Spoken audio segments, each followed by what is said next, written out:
Get it? Got it. Bueno. I need to be the best at everything. Yeah, number one. Hustle from the start. Aim to be the best. No excuses, we go hard. Every single day we winning, winning, winning, winning, winning. Every single day we winning, winning, winning, winning, winning, winning. Yeah, number one. Hustle from the start. Aim to be the best. No excuses, we go hard. Every single day we winning, winning, winning, winning, winning. Every single day we winning, winning, winning, winning, winning, winning.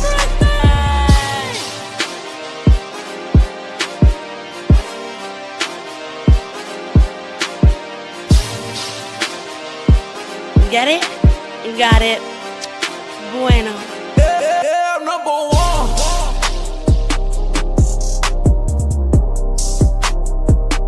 Yeah, number one.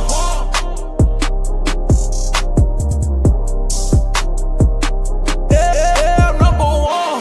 Hustle from the start. Aim to be the best. No excuses, we go hard. Every single day we winning, winning, winning, winning, winning. Get it? Every single day we winning, winning, Got it. winning, winning, winning, winning. Bueno.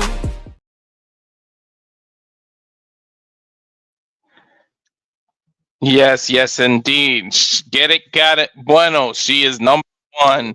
And tune in this Friday for a special Saturday night shenanigan on Friday, where we get to welcome La Princesa Tiffany Nieves over to the Simply Reliable Studios, and she will be granting us peasants with her time. And so please tune in for that special, but that's neither here nor there. We are here. Welcome everyone to Simply Reliable Studios presents PWG All-Star Weekend from 2005, night one of a 2-night throwback watch along that we're doing. So I'll be joined soon by JJ and James Hebert. I stress Hebert because my God, people can't read and pronounce his name wrong all the time, but it happens. So, welcome. Thank you for tuning in. We're going to watch this. If you click the link in the description, you will see it on YouTube where you can watch it along with us. And, if you want to see what we're seeing, but again, don't go ahead of us. Let us call what we're seeing before people grant what is going on or say what is going on. To be honest, I never actually watched the show, so this is new to me. This is fresh eyes. I don't know the results of everything. I'm completely stayed spoiler free. I mean, obviously it's 20 years ago, so the results are out there. But yeah, I wasn't involved in PWG. Obviously, I know the wrestlers. I know who they became, and I know I followed some of them from the independent, so I do know of them, but I don't remember exactly all the results and everything. So please, please, please don't spoil and jump ahead of everything. So again, thank you for joining. I'm just waiting for the rest of everyone. I ran the Tiffany Nieves promo there. Please tune in, not turn in. Please tune in because it's going to be fun for the interview for Tiffany. Also, please, if you haven't subscribed to the Rage of Wrestling YouTube channel, please do so. I'm at 117, gaining subscribers every day, and I just need to get over that threshold, get to 200, so my wife can send me to New Orleans for an entire month and send me to WrestleMania, along with someone else from the Simply Reliable Studios. Don't know who it is, but it'll be fun for us to go over to New Orleans. Obviously, I'll be there for a month. They'll come see WrestleMania. They're not gonna be there for the whole month, but we get to hang out, do some in-person videos. And what's up, Safet? Good to see you. As JJ always says, and good to be seen. So yeah, if you haven't subscribed, please go over there. I already see 3 people in here. if you're not watching on the Simply Reliable Studio, or sorry, if you're not watching on the Rage of Wrestling YouTube channel, please go over there, show the support. And I know it sounds like I'm begging, but it's a lot of hard work doing the producing and everything. So it's like another job, like my wife said over here, because she sees how hard I work. It's like another job, and I put a lot of effort into it. So I'm just waiting for the other two to come in here, and then we'll do a watch along. But I am going to show some of the math. I tried so hard. I couldn't get off the effing phone fast enough. I'm sorry. That's okay. Okay. I'm just showing them some of the matches that are going to happen here. I already asked them not to spoil it. I'm fresh eyes. I actually never saw this event, so this is like something new to me. Right. So I don't want people spoiling. But here's Super Dragon, who's the champ, against El Generico. So we all know who that is. Hello, Sammy. He no longer is around. I wonder what that guy, what happened to him. I think he's running some orphanage in Mexico or something. Maybe he'll come back and fight El Grande Americano. Who knows? He needs to come back and show Oh my them. God. Yes. Yeah, actually, that's what I want to see now. Now you just booked my ultimate dream match. El Generico and El Grande Americano. Let's have it happen. Yeah, let's bring him out of retirement for that. And then of course, Kevin Steen, who of course became Kevin Owens. So that is the three-way for the PWG title. And again, this is from 20 years ago. Please, let's not bring up everything that happened and spoil it. But here's another one. AJ Styles versus Samoa Joe. Samoa Joe. Very young guys at this time, young in their careers, but this was a number one contender match for the PWG title. So did you actually see this before, or is this a refresher? This is the first time you're watching all this? I have not seen it before. I've legitimately have only seen it. I've only seen the TNA stuff. This is the first time I'm actually going to see a PWG match, which is awesome. This is the first time. So you and I got fresh eyes. Of course, JJ, who was actually there at least for one of the nights, and there he is. That's why I took your effort away. There's JJ, fresh off the No DQ review. Please go check that out with Vito. Yes, that was Vito. So awesome getting to interact with Big Vito from WWE, WCW. It was fun when I did a video with him. He busted my ball so hard. It's his ball buster. We love that. Yeah. I was so worried about being on a stream with him because you're doing a freaking No DQ review with an experienced 34-year veteran of the professional wrestling business. Is he going to think you're cool? Is he going to think you're a mark? So I was a little bit worried, but dude seemed pretty chill as hell. The answer is both. When I did the plug for La Princesa, he seemed very receptive, very happy for me that we had her coming, especially when I brought up the cancer survivor thing. He seemed very impressed in her struggle and her fight. So I'm very glad I was able to do it, man, get the word out about the show to the No DQ Galaxy. But I'm assuming you're running down the card real quick. Yeah. And that's what I came in at. Yeah. I'm looking for, I know I've watched this back a few times since being there, but it's been so long since I've watched it back. I'm curious to see how much I get seen on camera for this show, because you were just talking about the AJ Styles Samoa Joe match. I remember Samoa Joe going for one of his dives through the ropes, as Joe is known for doing, and I didn't move because I didn't know how good he was and how much air he was going to get, and the big man literally landed at my feet. So I'm going to be curious going back and watching this and seeing if you see me there when they do that spot and he lands at my feet. I don't think you'll see me much the rest of the show because I was like third row, wasn't really sure what to expect. And, later shows I was always there front row by the entranceway. So you saw me a lot.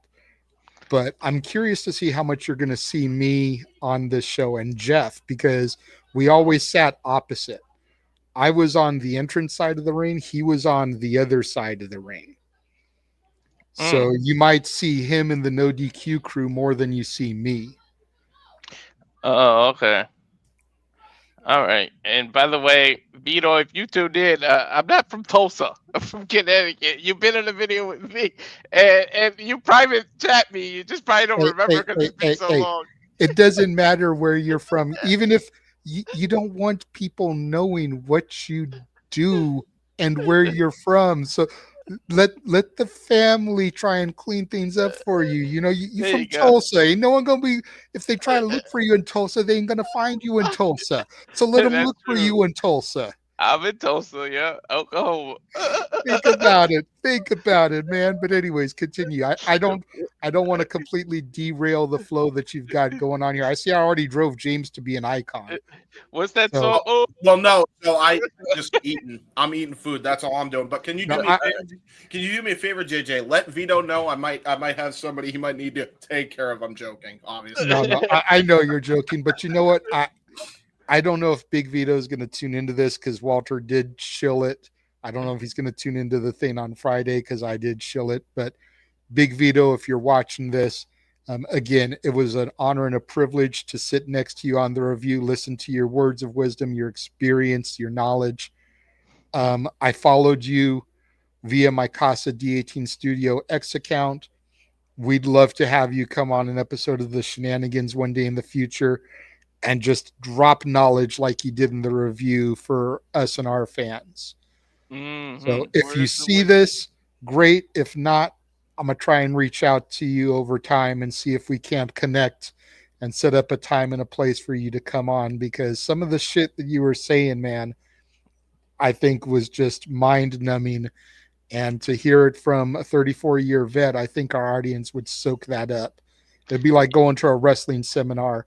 You know what I mean? And sitting and listening for 2-3 hours as a special guest speaker comes to your college class and just educates. Exactly. So we would love to have you on an episode down the road, my friend. Every time you say words of wisdom, I just want to go, let it be. Especially considering what I'm wearing and what Aaron was wearing. I mean, we were both wearing Beatles. Gino was the third one to pop in. I was like, Gino, did you not get the memo, bro?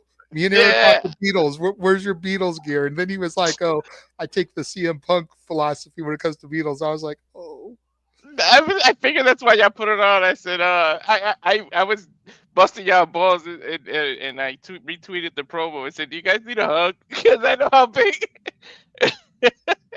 I told him it was probably the one thing me and TJS agree on is our love of the Beatles. Everything else, when it comes to TJS. But anyways, again, I don't want to derail the flow here. Get back to what you're doing, and then we can, now that I'm here, we can get to the main event, the main course, if you will, once we're done running the matches down. So all right. So next up, we're gonna have Christopher Daniels, who, geez, what just happened to that guy, huh? Now, 20 years ago, he was still super active. Not what just happened with Paige, but Christopher Daniels, who is the X Division champ at this time, against Alex Shelley. Oh, I know that's going to be a banger. And again, these are fresh eyes. I've never seen this. I didn't even purposely read results or anything just so I can have fresh eyes and you can get genuine reactions of me watching this. So tune in. That's the way it should be. That's the way it should be.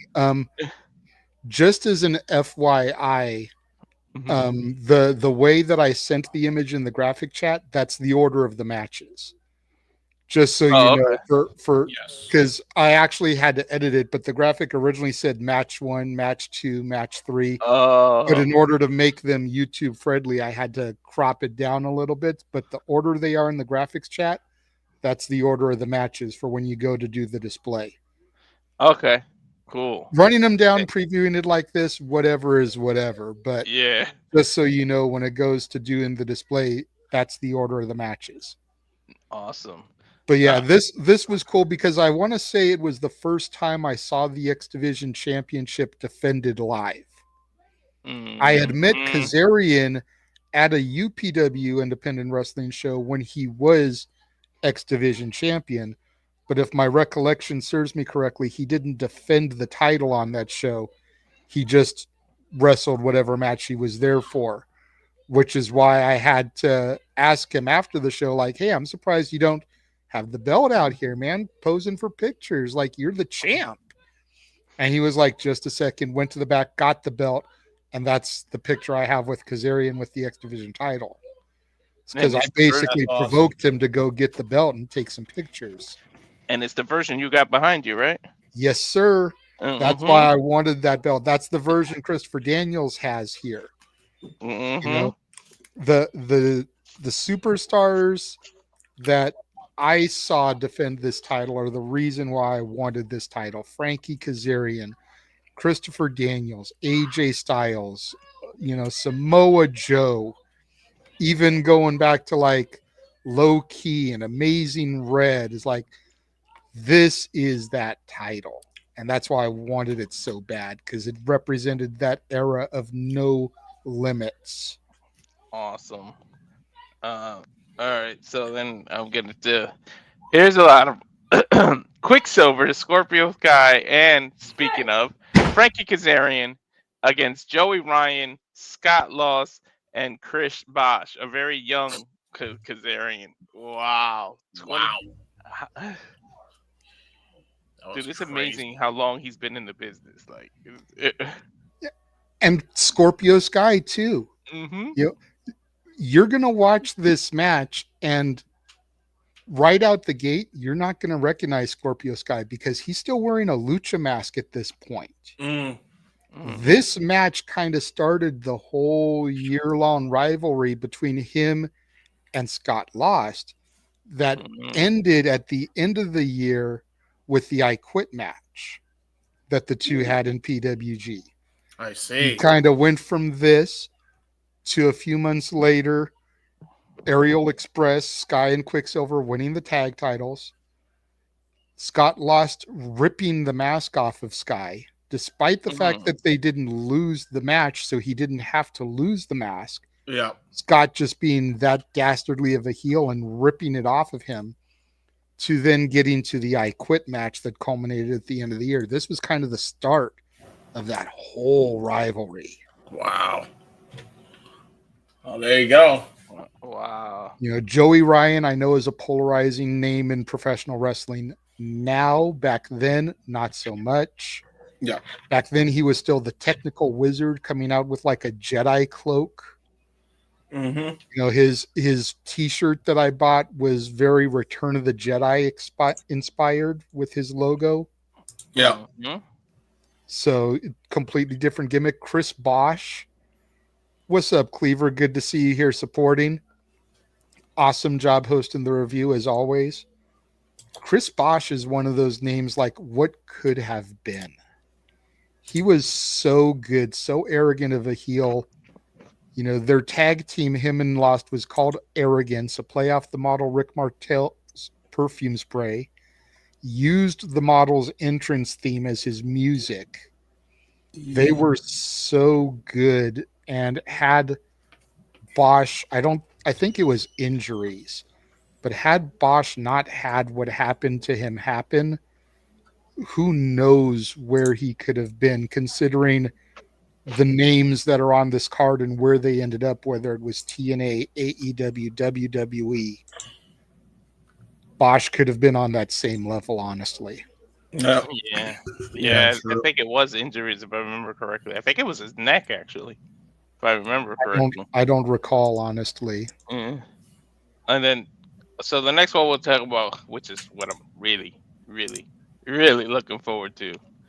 The American Dragon versus James Gibson. Yeah, okay. All right. I mean, if you guys don't know who the American Dragon was, that'd be Daniel Bryan. Exactly. Bryan Danielson. And James Gibson, the former Jamie Noble. Yeah. This is the technical match of the night because both of them are fucking great in the ring. And this is bald-headed, long beard American Dragon. Like, I think he technically was a heel at this point. I don't recall. Yeah. But This was my first time seeing Bryan Danielson wrestle. I'm looking forward to this. And it was right after Jamie Noble, James Gibson, had left WWE. So it was just that perfect stars aligning moment. Yeah. Who's a producer right now, too. It's funny seeing him every now and then on these pull apart brawls. You always peep him in there. Mm-hmm. And then you got Kendo, Kashin, and Puma versus Ricky Reyes and Rocky Romero as a tag team match there. It's the Havana Pitbulls, Ricky Reyes, Rocky Romero. Rocky Romero still doing stuff today, obviously. Very prominent in New Japan. I believe he's the liaison between New Japan and AEW. You see him on AEW TV from time to time. Puma, TJ Perkins, under a lucha mask. A lot of people are familiar with TJ Perkins or TJP these days. This is a very young TJ under the Puma mask.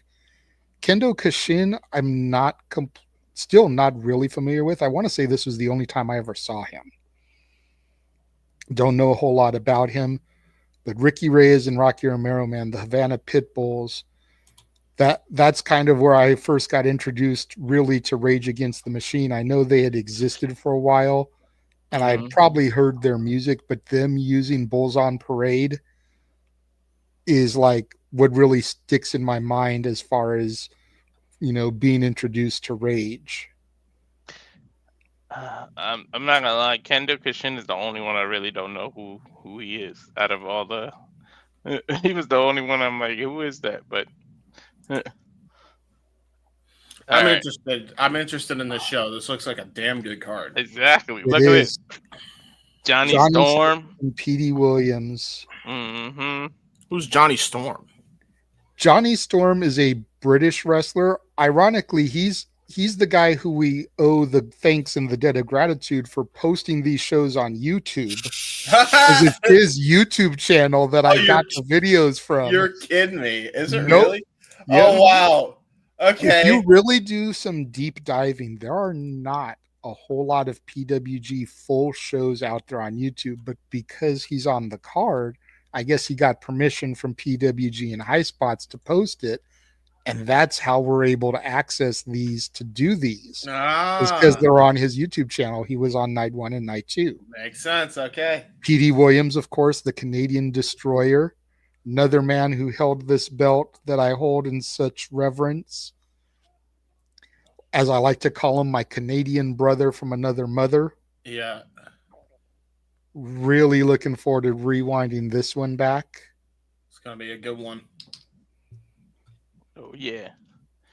Definitely looking forward to that. And then the last one we can talk about is Chris Hero against Chris Sabin, the Battle of the Chris's. Yep. So, ironically, you have both Motor City Machine Guns on the card. And I don't think they had actually formed the Motor City Machine Guns at this point yet. No. They were still very much solo acts. Yep. I believe they did not form until 2007 is when they first kind of did tandem offenses. So it started right around then. And Chris Hero was supposed to be the third guy in the Shield. Yes. Roman Reigns took Cassius Ohno, Chris Hero's spot, because WWE was so high on Roman Reigns. Yeah. So that just kind of shows a little bit of how good Chris Hero is. Chris Hero and CM Punk had some barn burners in IWA Mid-South. Yes. Those matches are on YouTube. You can find those. You can watch those. Chris Hero, tag team partner with Claudio Castagnoli, the Kings of Wrestling. Amen. For those of y'all that don't know Chris Hero, do your homework, bro. In the words of Vince Russo. For real. Yeah, it's a great team. Like those two, Claudio and Hero. I'm actually shocked considering they're both a part of the same company now that Hero is somehow not a part of the Death Riders, because those two as a team would be amazing. I think Hero is retired from active competition, but WWE had the opportunity to put the Kings together. Yeah. Because they had Cassius Ohno and Cesaro at the same time. Yeah, and they and only AEW could have put Claudio and Hero together, and neither company took advantage of that. Yep. It's a damn shame. And by the way, the WWE did take advantage of that once. It was one time in NXT. They actually. Okay, I was going to say it had to be either an FCW or NXT because I know they didn't on main roster. Emmanuel, the link is in the description to this video. You can watch along with us. I was just going to bring that up. I know I'm on producer side, but I didn't want to overstep my bounds. I was going to ask you to bring Emmanuel's comment on the screen. For anybody that is watching this stream right now, if you go to the description, regardless of what channel you're on, James's channel, Walter's channel, my channel, Noah's channel, the link to the video that we are going to use to watch this is in the description. Yes. As soon as we get ready to start it, we'll do a countdown. We'll do a whole like 3, 2, 1 hit play type of thing, and we'll all hit play at the same time. That way we can all be in sync at the same time. Exactly. But yeah, you can find the link in our descriptions, Emmanuel. And again, that goes for everybody. Charles, Cleaver, Safet, even if your wife, Lee, wants to watch along with us. I'm about to cut a promo on her. She didn't know. Remember I told you about the 90s con? It's not her fault. She wasn't watching WCW. She didn't know David Arquette was a wrestler. She had all these photos with him, all these autographs, all these pictures. I said, you dropped former the ball. WCW champion. Yeah. I said, you dropped the ball. You could have so had that and plugged me in. And she was like, I didn't even know he's a wrestler. I just know him from acting. I was like, oh my God. To be fair, man, I met Arquette as well. I met him at D23. He was doing promotions because he was one of the voices on Jake and the Neverland Pirates. True. He was the voice of the bird, I think, Scully. And not vibes. The channel wasn't really doing anything at the time. But if we had been active and the Casa channel had like really been thriving at the time, I would have asked him to do something because I got a picture with him. Cool dude. But like the channel wasn't really doing anything at that point. Otherwise, I totally would have had him do it. So she said he's the nicest guy. Him and Jaleel White were super nice to her. But I mean, we're almost at 9. We might as well just like let it hit 9. There we go. There we go. Now we might as well go. Like that way, it's like we did it at the top of the hour. Perfect. So are you gentlemen queued up, ready to go? Yep. All I gotta do is hit play. James, you ready? I am ready. I'm ready to go. All right. So we will hit play in 3, 2, 1, play. Hey. You see right there, it starts off with a Johnny Storm Life graphic, the Wonder Kid. Yes. Right into match 1. There's no entrances, nothing. It just literally goes straight into the matches. God damn. Okay. Jesus. All right. Well. So go ahead and throw up that first graphic there, Walter. John Ian, the ring announcer. May John Ian rest in peace. SoCal legend here. Ring announcer for many a federation. Excalibur, Disco Machine, and I forget who else is in there. Ronin, I think, is his team partner. Taking on Hook Bomberry, Top Gun Talwar, Davey Richards. Where's the graphic? There we go. So yeah, Hook Bomberry, Top Gun Talwar, Ronin and Davey Richards versus Disco Machine, Excalibur, Phoenix Star and Zokre. Phoenix Star and Zokre, Los Luchas, big tag team around here.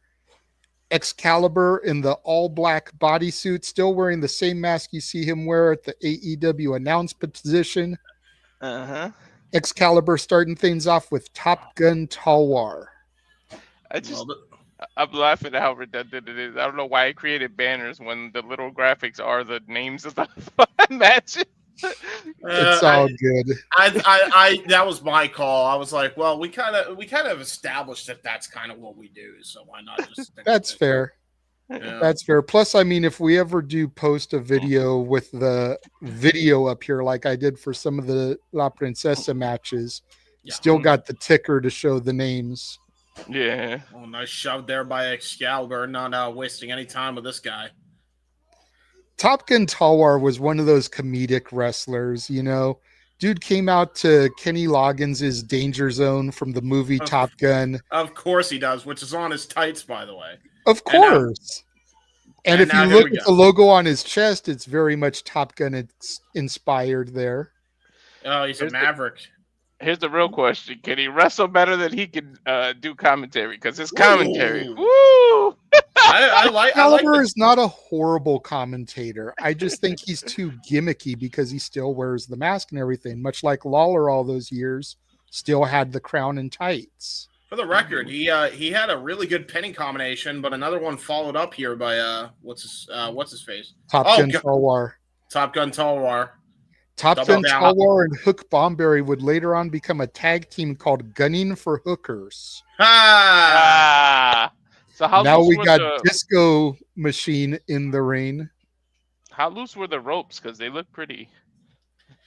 You know, pretty loose. Davey Richards in for the other side, one half of the American Wolves, along with Eddie Edwards. Can we just talk about this real quick? We got to now, because I love how they give so much shit to Disco Inferno, but they have a fucking wrestler named Disco Machine. from Studio 54. Yeah, from Studio 54. But no, it's okay for Disco Machine to be a thing, but Disco Inferno, no, he was a jobber kid, never gonna make it in the business. See the hypocrisy there? Just figured I'd point that out. Sorry. I had to. It was a gimme. Hook Bomberry in now. And I believe Zokre in on the other side. Should be interesting. By the way, I think out of all the people I'm most impressed with this Excalibur out of the little things we've seen. They actually showed he got some wrestling chops.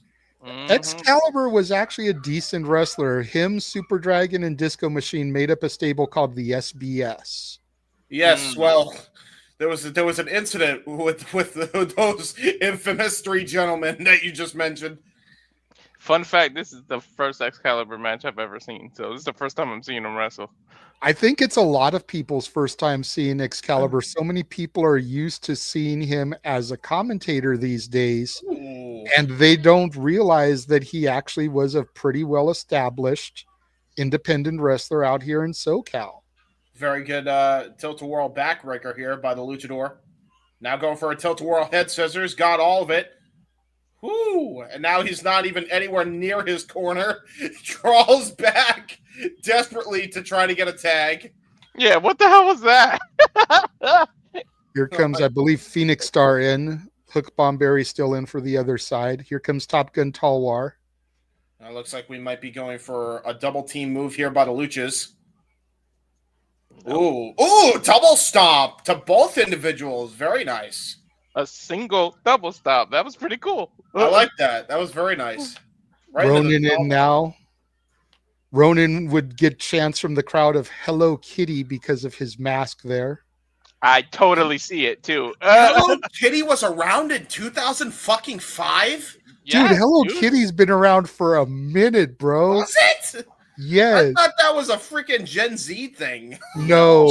No. God, that wasn't a Gen Z thing. Pop-up bullhammer in the martial arts kick. It was big it was big in Japan for some years before it came to America. So remember, it was in Japan too. Listen, he ain't no Hello Kitty. That motherfucker acted like a jaguar, and he pounced on that boy. Rawr. These damn dances by Disco. I can't take it. Here comes Davey Richards again. Nice drop down elbow, goes for the pinning combination, gets a 2 count by referee Rick Knox. Yeah, very much. Same Rick Knox that is an AEW official. Yeah, that was a very good corkscrew elbow. Good PK there by Davey Richards. Always been technically sound even all the way back then. That was a huge kick, dude. I heard that. Oof. Yeah, that was hard. You can That's hear what that I like. Bingle Hall. That's what I like about the independents, the sound, the way the sound travels, man. You could hear these moves, man. Mm-hmm. I mean, this was just a little Jewish community center. Like, on a good night, we probably had, I think there were about 300 people in attendance for this show. True. And you look at how small this room is, how everyone is bunched together. You can understand why, with the lights and the close knit of how we all are, why it got the nickname the Sweat Box. Yeah, no shit. I mean, Yeah. it's That light in the corner is super bright. See, this is where you have to have Mort Goldman say the actual name. It's the Sweat Box. Ben Stiller runs it. I'm surprised Paul Heyman never said that. While you were saying busy in the Sweat Box. That would have been hilarious. Dude, could you have imagined? Like, if Kenny Omega comes in to WWE at any point, that's a line he definitely should say. He should say if they're smart and feud him with Roman or Punk, whichever he aligns with. Here comes Top Gun again. Hi, Top Gun. Again, Top Gun was always more of a comedic wrestler. There was a time, I think it started maybe about 6 months after this, where he would actually come out with powder under his nose and face like he had been snorting cocaine before the match. So you're telling me that this and he did this on a regular basis. It wasn't just like a one shot, like it was part of the gimmick. So he's a coke fiend on top of that was part of the shtick. Part of the shtick. He wasn't. Dude, his mom actually ran the concession stand. Mama Talwar had some of the best concessions that there ever were. Oh, wow. Ooh, nice saving grace off the springboard of the neck breaker. Good. Excalibur and to break up the pinfall attempt there. That was brilliant there. But yeah, this guy is definitely showing his chops here. I mean, he's showing he's much more than comedy. Definitely the original Chad Gable, if you will. He was Cocaine Kane before Kane was a thing.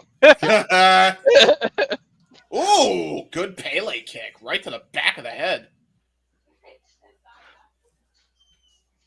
Again, I believe Phoenix Star is the one with the shorts. Zokre has got the straps. Wait, that's not legal. He tagged 3 people in. That's not legal. With this many people in a match, man, you got to get smart. Excalibur with a suicide dive through the ropes, Disco Machine and Zokre going through and up and over respectively. No shit! Holy shit! Springboard off the top. Somersault plancha there, taking out Ronin. As someone who used to wrestle, that's so much more comfortable in shorts and like stuff like that rather than tight ass gear. Really? Hell yeah! Wait, you used to do. Wait, hold on. Pause. You're telling me you did springboards? No, I'm talking about in general. The gear that they got, the loose shorts and stuff, feels so much more comfortable. Like you have no idea how much better it is. I was about to say. I'm like, okay. Dude, I wasn't always big, by the way. I used to play football. I was in shape when I was younger. That's fair. Excalibur and Davey Richards in the ring now. Ooh, nice insecurity there. Nice wrist control into the Northern Lights. A 2 count for Davey Richards. JJ can attest to this because, like, as someone used to wrestle, I look at things a little different. Right now, I feel bad because I know Excalibur's got to be hot as shit in that full bottle suit. Blue Thunder Bomb still didn't get a 3 count. Although it was broken up, so this was back then. Oh, great power bomb, though. Even back then, they couldn't get the win with the Blue Thunder Bomb. Ooh, DVD. Driver. Jesus. Ronin with the pinfall attempt. Phoenix Star gets the break there. By the way, have you seen yourself yet? No, not yet. Oh, nice West Coast pop there. There's 2 and a nice breakup there from the opposing team. Davey Richards actually in there to break it up.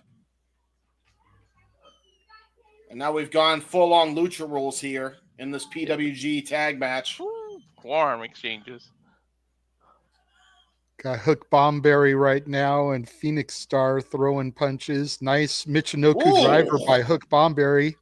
Yeah, that was a gets the 2 count. Driver. That was a version 2, by the way. I always loved that move, by the way, the Michinoku driver. Yeah, when you do it right, it's a freaking great finishing style maneuver. And it's won more matches than a Blue Thunder Bomb. This is accurate. That's true. Sorry, Noah. I mean, let's be honest. Even when it was originally Val Venus's move, it never finished matches. Nice choke breaker, choke slam backbreaker into a cover. There's 2 and a break up there by Danger Zone man. Deep hook of the leg there by Disco Machine there. Yeah, Disco Machine almost had it. Disco Machine showing he's got the wrestling IQ. So you're saying he's got the moves? He does have the moves. And just for reference, Top Gun, Disco, and Excalibur were all part of the PWG 6 that helped start and found the company here. Oh, okay. And all of them in here in this opening contest. Super Dragon, the champion in the main event, was one of the other 6. And then Scott Lost and Joey Ryan were the other 2. Jesus. Shooting Star Press. Oh my God. Gets the 3 count off of it, and the babyface is here with the victory. That was amazing. You got to put this ring together? Because I know you used to build rings and stuff. No, that was for Battleground. That was a great go right in here to match 2, Chris Hero and Chris Sabin. Bro, that match was there was so much to talk about in that match. That ending sequence with the German suplex by Excalibur to the shooting star was very clean. I'm kind of glad this is old school Sabin. Is it just me, or does Ace Austin kind of look like a modern day version of OG Sabin? Yeah, I see it. Yeah. Like, I've been thinking it for so long, but I didn't want to say it because so many people have this modern image of Sabin and don't go back to this like I do. But you look at like 2005 Chris Sabin here and tell me he doesn't look like Ace Austin. No, we're about to get a technical clinic here between these two, I believe. A technical high flying clinic. Both men can ground wrestle. Both men know how to move. Don't be deceived by Hero's height. Yeah. Just remind me to click right, guys, to get the graphic in order. Because instead of backing out and going back in, I'm just gonna click. You're gonna swipe right? Yeah. Good one, dude. Whoa! Wow. Sabin with the great maneuvering there, reversing the hammer lock there that Hero had locked in. Guys were so innovative with the most basic fundamentals, by the way. Mm-hmm. Like a wrist lock is such a time-tested thing as part of pro wrestling, and for these guys to be able to counter each other's wrist lock into other variations of wrist lock is a sight to behold. Did you see the way Hero just reversed it there? Did a handstand that was brilliant. Into a kip up and then reversed the momentum here. Now Sabin side headlock takedown. Dominant position here by the future Chris Sabin.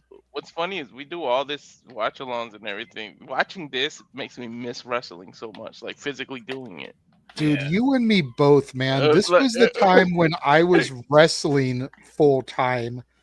So I was watching the WWE product on a regular basis. I was watching TNA on a regular basis. I was going to PWG at least once a month, if not every other week, because after April here, they started doing shows like every couple of weeks. You'd get 2 shows a month. Ooh. I was going as much as I could, trying to soak everything up and study, because you wanted to know what that you could adapt to your own style. By the way, look at the way he was still able to maintain that headlock in. That was a struggle the way they made that look. That was brilliant. Nice reversal. Wow. And I don't know if you guys really are catching it, but listen to the way the crowd is here. It's almost like watching an old Japanese match. The crowd is so silent. Yeah. Wow. Just are you kidding me? Everything up. Applauding at the right time. Applauding at the right time. You see the applause here for the athleticism and the ability. But there's not a bunch of stupidity coming from the crowd. No. Yeah. No Chris. That's the one thing. That's the one thing I love about these is there was an option on these DVDs. You could get the commentary that was recorded later by Excalibur, Disco Machine, etc.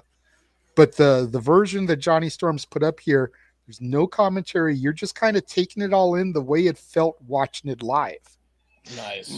Just listen. Listen to the silence from the crowd as they appreciate the maneuvering and the ability and the athleticism of the performers. Definitely. That's what I love about when NJPW, when you go on the website, some of them have no commentary and you can watch it like this. Mm-hmm. And again, they say that the worst reaction you can get is no reaction, but there's a difference between not reacting to a big spot and showing your appreciation for the ability. Wow. That was again, you hear the applause there after that huge drop kick. So we still made noise and appreciated big spots. Yeah. But we're not trying to get ourselves over as a fan base.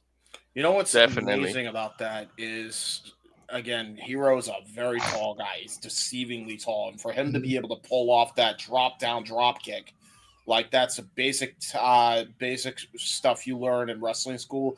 He made that look like it was done by a pro, man. Like that's what's so crazy about that. And this is early Chris Hero. Like this dude looked like he was a veteran of the game already by this point.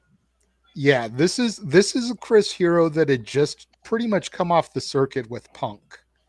Because you figure the show prior to this was Punk's last PWG show. Before going to OVW and starting everything that he did there. So this was right after all of that shit with Hero. Oh, nice. The crowd does react at the right times. I do love that. That was a good point, JJ. Let's talk about this though. That handspring out of the corner, and he does a double stomp. I think he may have hit him right in the Sabins. I think his groin is going to be hurting for a while. And, did you say right in the Sabins? He did, right in the mommy daddy fucking Sabins, yes. Right in the testicles. Nice I drop. did that. By Sabin dropped Hero there. He dropped him. Dude, he legit kicked him in the head. That was a receiver. I broke JJ the other day because Cappuccino Jones was wrestling and he got grind like that. And I said, right in the coffee beans. And JJ just broke. I popped so hard for that. That's a good one. And now look at that, man. He's just smashing the back of his head. I think he's pissed that he just got stomped right in the dick. He is taking his aggression out on Chris Hero here. Nice snap there. Applying the chin lock, and look at the way he wrenches on him. Notice the knee in the back for added pressure there as well. Yep. Putting momentum and pressure on the spine as he pulls back the head and neck. Dude, I just noticed Chris Hero is basically doing the Superman emblem on his shirt. Oh, yeah. Yes, that's exactly. That's what he was known for back then. Yeah. Went for a jawbreaker. Sabin countered out of it, had it scouted, drop kick to the back of the head and neck. My neck hurts. I've never seen that before. Dude, that was like right on the neck. That's dangerous. Huh. That's a brilliant counter out of the standard ass jawbreaker. That was brilliant, actually. Now just stepping. There's a reason why Sabin used to have the nickname The Future, just like Frankie Kazarian. Yeah. Both guys were supposed to be the next generation of high flyers. Yep. TNA capitalized on that in the early days and had a lot of matches between the two of them. Ooh! The Future. Look at this. Butterfly lock, tarantula style over the turnbuckles, just wrenching on those arms. Using every bit of a 5 count. Absolutely. Now gonna go for a neck breaker, it looks like. Possibly. Oh! Edge-o-matic jawbreaker, but to the back of the neck. Very innovative there by Sabin. Hero hung up there on the top rope in a very bad way. Now going to go for a regular snap nair to follow up. Going to go for that single leg drop kick. Almost a Swerve's house. Right right? Temple. Nice hook to, actually, a lateral press that time. Very, very aggressive kick out there by, Chris Hero, rather. What was Swerve? 10-12 when this happened? He was born in the 90s, right? Yeah, he was a young boy watching this. if he was even watching wrestling by that point. Ooh, nice shoulder breaker onto the wrist, and now a wrist capture suplex there. Very innovative this time by Chris Hero. Hero had to do something to get some distance. He's been dominated here by Sabin these last few minutes. And now getting the crowd on his side here. Hero chance rain out here at this Jewish Community Center. The sweat box. I was 22 years old when this was going on. Where did time go? Oh, discus elbow to Sabin's elbow. Again, innovative stuff. TNA kick right to the gut, though, by Sabin and into a hangman's neck breaker. Right over the shoulder blade. Goes for the inside leg. There's 2 and a kick out. I was 28. Jojo, what? Jojo. Wow. JJ, what? Sorry, my son's is Jojo. What month did this come out in 2005? This was April. This was WrestleMania weekend for WrestleMania 21. This was the Friday night. Saturday night, the one we'll do tomorrow, was night 2. That was the same night as the Hall of Fame, which is why Jeff wasn't there. I wasn't there just because I couldn't afford it 2 nights in a row. The third night, there was no third night, but then the Sunday would have been WrestleMania 21, which I was there for. This is 3 months before my wife and I even started dating. So that's how long ago this was. Damn, nice octopus stretch, by the way. Look at the way he has his arm hooked around Sabin's arm while he has a chin lock applied with his other arm. Ooh, great counter out of it. Ooh. Nice pinning predicament. Crucifix counter by Sabin. Hero gets out of it. That was a bit close for comfort there for Hero. Their neck kind of rolled in the ring when they did that. Yeah, no shit. Oh, a nice leg drop. A little short-range leg drop. Another one by Sabin, and now he's just really targeting the back of that neck. Head full of steam when he did that. Ooh, kick out at one, though, by Hero. Defiant. Hero's starting to hulk up a little bit. He's trying to feel that momentum, trying to get a little bit going here for him. No, Irish whip here by Sabin. Tries to charge in. Nice elbow strike right to the bridge of the nose of Sabin. Got the arm into a nice arm breaker. That's a Tower of London special there. But this time with the arm, just wrenching on that arm. JJ, seriously, thanks for having us do this, yo. This is just, I'm loving this, man. Yeah, this was big for me, dude. Like I said, I had gone to a couple of independent shows in 2004 before this, but this really was kind of like my gateway into independent wrestling, because this was the closest I could get to TNA at the time. Like TNA was still like in their little home base in Florida, and they didn't travel. Yeah. So if I wanted to see the stars of TNA, I had to go to an independent promotion, and we had Chris Sabin, Petey Williams, AJ Styles, Christopher Daniels, Frankie Kazarian. You know, Samoa Joe would come a little bit later. He wasn't there at the time. But like Chris Hero had been there early on. There's even a TNA trading card of Chris Hero. By the way, key lock knee drop right to the inner elbow there of Sabin. So this was the only way I could see those guys live. And then by going to see those guys, because I was such a TNA fan, I was exposed to Chris Hero, to Top Gun Talwar, to Joey Ryan, to Kevin Steen and El Generico. Wonder what happened to those guys. Yeah, right. You By the way, he needs to come back and fight El Grande Americano. Damn right. WrestleMania, El Generico versus El Grande Americano. Make it happen. Right. By the way, Tequila Sunrise, by Chris Hero. Holy shit. Ooh, great counter out of it, too. Got to the ropes. He basically broke out of it when he reached for the ropes. Make it a mask versus mask match. One has to. You know what? That's a great long-term payoff for the Sami Zayn Chad Gable feud. Hell yeah, it would. Yeah. Ooh, trying to go for a Northern Lights suplex with the arm capture. Great counter out of it there by Sabin. Now tries to go for a stalling suplex. But you're very welcome, Walter. Like I said, this was a huge moment because essentially this is where I met Jeff. And we all know what the Jeff and JJ partnership kind of led to. Ooh! Hooks the leg. Be here right now if this night. If this night didn't happen, we wouldn't be here. Yeah. What became the Jeff Meacham Network, what became Casa D18 Studios, what became the Multiverse of Media, and then became Simply Reliable Studios would not exist without us kind of meeting here. And we didn't even really become friends until later in the year. Right. It was just kind of a casual acquaintance, the first few months. We saw Jeff, we saw Aaron, we saw Lee and Mike at the time, and some of the other no DQ guys. And knew they were big because they were getting to talk to the superstars. Ooh, there's that cravat, by the way. Trying Nice to go for counter a by cravat Sabin. suplex. Ooh.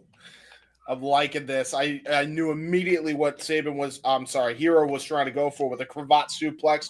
Dodges the big boot to Sabin. Tornado DDT out of the springboard position. Hooks the leg. 2, gets a 2.5 count. And then over time, we grew to be friends. You know, so this was a huge thing. And 20 years, like, I just thought this would be a great opportunity to kind of revisit it. I agree. And then again, you look at the talent on this card and where they are now. Chris Sabin, huge force in TNA for years, just got to WWE late last year with Alex Shelley and the Motor City Machine Guns, both men on the card here. Kevin Steen and El Generico, again, where are they now? Ooh, AJ Styles, Scorpio Sky, Christopher Daniels, Samoa Joe. Kazarian. You know, again, so many names that went on and became big. Rocky Romero, like I mentioned about the New Japan. Wow. There's the tap. Wow. What a crossface. Yeah, tap. Oh, dude. JJ, you know, you mentioned the whole John Cena thing earlier in the spaces, but I came in kind of late. I was going to say, you know, if you can do Cena winning that title, right? Because I feel like Cena's untouchable. His legacy is there. Yeah. Everything. He can be the one that can afford to win the title and lose it the same night. Because think about the star you make Kazarian. If Cena beats him and then Kazarian cashes in and beats Cena for that title immediately after, Cena can afford it. Yeah. Swipe right. Swipe right. Oh, thanks. By the way, match 3 here, the Wonder Kid Johnny Storm versus the Canadian Destroyer Petey Williams. Again, thank you to Johnny Storm for posting this on his YouTube channel. Yes. That's how we're able to watch it along. Real quick. I have to say, in the last match, you'll notice the reversal to get to that unbelievable Fujiwara crossface, which is what that was. He karate chopped Sabin's arm, the arm he'd been working on all match, to get that submission onto him. Brilliant psychology. Referee Rick Knox once again. Now here we go with Petey Williams. Bell has rung. And now look at this. Petey Williams is talking shit to fans, it looks like. Oh! Got immediately caught with the kick here by Johnny Storm. We're not wasting any time. The outside, Johnny Storm up and over. Wow, okay. Big man with the corkscrew plancha.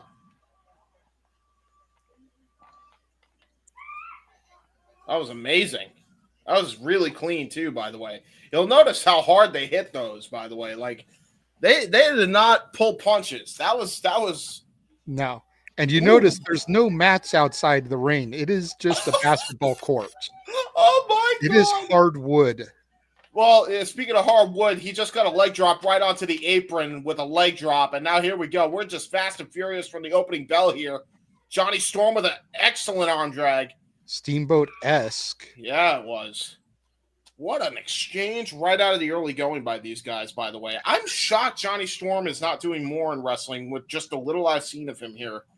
Yeah, I don't know what it was. I don't know. Maybe if it was the booking fee trying to fly him over from the UK on a regular basis, but this weekend was the only time we had him, I believe, at PWG, at least that I was there for. He may have been someone they flew over prior to this for other shows. Speaking of, by the way, he just that was amazing. That whole the way he was able to counteract that wrist lock was very out of Johnny Saint's playbook there. I'm sorry. I'm sorry, James. I was laughing at my wife's comment. I just read it. Like Petey Williams with a nice waist lock there. Johnny Storm, the elbows trying to get free, getting Petey to break the grip. Back to the wrist lock. Again, some of these simple wrestling maneuvers I feel like are lost on the modern audience. Yes. So many people are so quick to do the Flippy McFlipperson stuff. Mm-hmm. And I'm not trying to shit on the people that do that, but these guys in the ring are known for the flips as well, but they've still got the technical wherewithal to do things like arm bars and wrist locks and tell stories in the match and not just go for the spot. Wow, another Johnny Saint counter, by the way. And believe it or not, JJ can attest to this. Something the simple moves like that hurt more. Like the backslide, dude, the backslide hurts because it stretches your, like, I remember taking it, I was like, damn, that shit kind of hurts. Like, it stretches you. Yeah. Catch can, man. Britain Petey using his leg strength to grapevine the head and neck of Johnny Storm here. You'll notice Johnny Storm actually holding his wrist and making sure he doesn't get the full extension in the arm. Ooh. Freaking young ass Petey. Yeah, young ass Petey with the freaking damn crazy hair over here. Ooh, great counter there. Able to get to the ropes. Long before little Petey Pump. Yes. Yeah, I remember that. I try to forget that. I look at little Petey Pump and I shake my head. I'm like, damn, Petey, what are we doing here? Yeah. Granted, he was part of the greatest Steiner promo ever, Steiner Math, but still, yes. You look at this and you look at that and you're like, my, how the mighty have fallen. Yep. Right. Nice collar and elbow tie up again by both guys here. Let you know he's a company man. You got to work with what they give you, right? Yeah, exactly. Yep. Now we got a nice armbar here by Johnny Storm. Arm wringer counter, though, by Petey Williams. There's Johnny Saint, though, with a lucha arm drag counter. Showing the versatility of both individuals here. Nice open palm strike, keeping Sabin perched out of the top rope. Nice Spanish fly from the middle rope. That was the cleanest I've ever seen in a 2 count for Johnny Storm. That was a clean ass. Almost like an arm drag Johnny Spanish fly too. The way that he had him hooked, it wasn't the traditional. Clean ass lion salt counter into a German suplex cover and a 2 count for Petey Williams. Wow. Damn, man. Damn.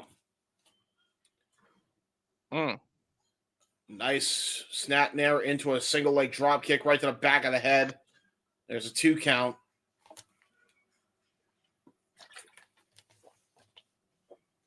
Just brilliant psychology by both guys. Shot right to the gut. Boxing instinct coming into play. Those are some boxing shots, but a great Scorpion death drop counter that time by Petey into a cover and a 2 count. Notice how he hooked both legs there. He was not taking Johnny Storm lightly. No. Yeah, some people now need to learn that. Hook both damn legs. And now shushing the audience here. It looks like he's going to try to go for maybe a hesitation drop kick here. Oh, nope. Just going to club him right in the back to try to keep him down. Petey Williams in full control here. Going to try to go for a backbreaker. Got all of it. Up. I don't know what the heck happened with Walter. Walter just dropped. Up. There he comes. Here he comes to save the day. Hey, Walter. What happened? I don't know. That was weird. Well, we need graphic. Yeah, I'm bringing it back. Nice straight jacket, really by the way. Straight jacket, chicken, kind of a straight jacket chin lock here. Both guys showing their technical wrestling chops, very much catch can style. Tried to go for a wheelbarrow suplex, did Petey Williams. Ended up turning it into a Northern Lights. A kick out of 2 by Johnny Storm. Got the shoulder up at the nick of time. Going to try to wear the man out by just pinning him. That's how you exhaust your opponent. Ooh. Innovative cover there.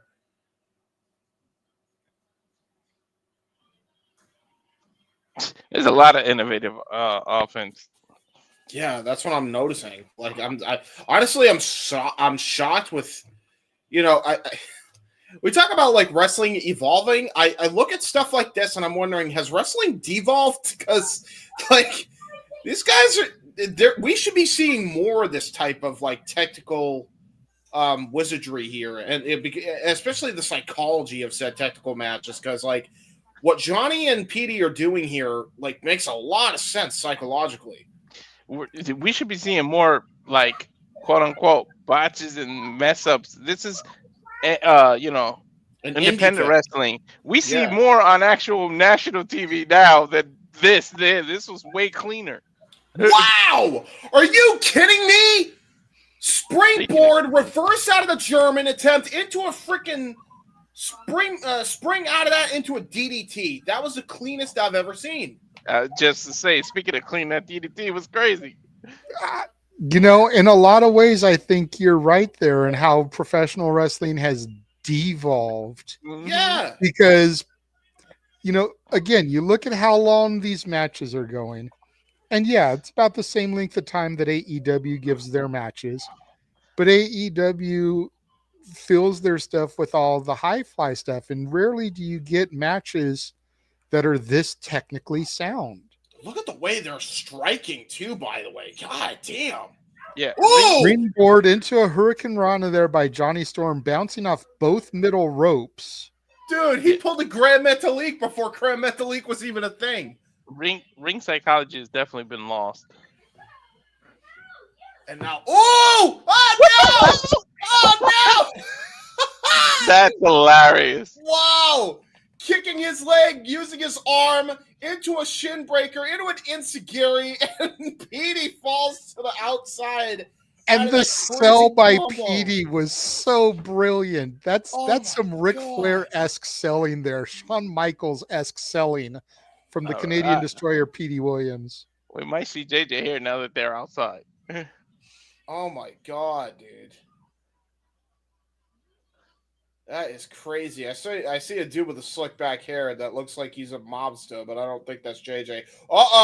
Hurricane Rana. Oh my god. Wait, did you see how he spun on his back in the ring before he did that? That was awesome. Yeah, that was really good by Johnny Storm. And what a Hurricane Rana, by the way. Unbelievable Hurricane Rana. Oh my god. I got PTSD staring at those gym mats. And I was just taking a rest here at one of the fans' seats at ringside. I think they're on the hard camera side, which would put me on the other side of the ring. Gotcha. Okay. Now look at this. It looks like PD going to try to climb back out of the ring here, maintaining offense here against Johnny Storm. Irish Whip, though, gets countered by Johnny Storm. Trying to go for a Hurricane Rana. Tried to go for a power bomb. Did Petey Williams. And got countered with a brilliant Russian leg sweep counter. Ooh. And if you remember old school Petey Williams, that's usually one of the setups there before he goes for the Destroyer. He does that tilt-a-whirl into the side Russian. Yep. And then we'll usually start calling and taunting for the Destroyer. Mm-hmm. And this is before it was abused like it has been over the years. Yeah, this is going to be somebody actually selling it, not popping And you right can back see him up. trying to rope him in, kick to the midsection. Here we go. Goes. Ooh. Turns it into a sunset flip, roll through. Ooh. Great pinning combination by Johnny Storm. Great pinning combination by Petey Williams. Another one by Storm. Both guys are getting out of each other's pinning predicaments here. Gonna go for a backslide here. Ooh. Turning around. Ooh. Gonna go for the sharpshooter. Leave it to a Canadian to execute the excellence of execution's finishing maneuver. And it's Took the words out of my mouth. Brilliantly applied as well by Petey Williams. Sitting down, perfect. But look at how close Johnny Storm is to the rope there. And by the way, can people give Owen his credit? Because he did the sharpshooter. Very if not well. as beautiful, more beautiful than Brett. I agree. Agreed. Just Brett was the innovator, so he always gets the flowers for it. Mm-hmm. And now it looks like Petey is going to try to set up for the Canadian Destroyer one more time here. Textbook flipping pile driver. Now he's going to get it. Just clubbing shots right to the small of the back here, maybe trying to wear down his opponent. Johnny Storm trying to channel the energy here of the PWG faithful here in the sweatbox. Damn. Forearms to the backs. Oh! Oh! Made in Japan by Johnny Storm into a cover. There's 2 and a kick out by Petey Williams at 2.9. That was a beautiful made in Japan move.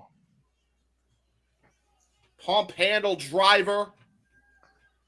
Wow. And that does not get the win. Man, a lot of moves that I'm seeing in nowadays pro wrestling. You're seeing them here in PWG. 20 years ago. 20 years ago, yes. Stop reminding me, man. 20 years ago.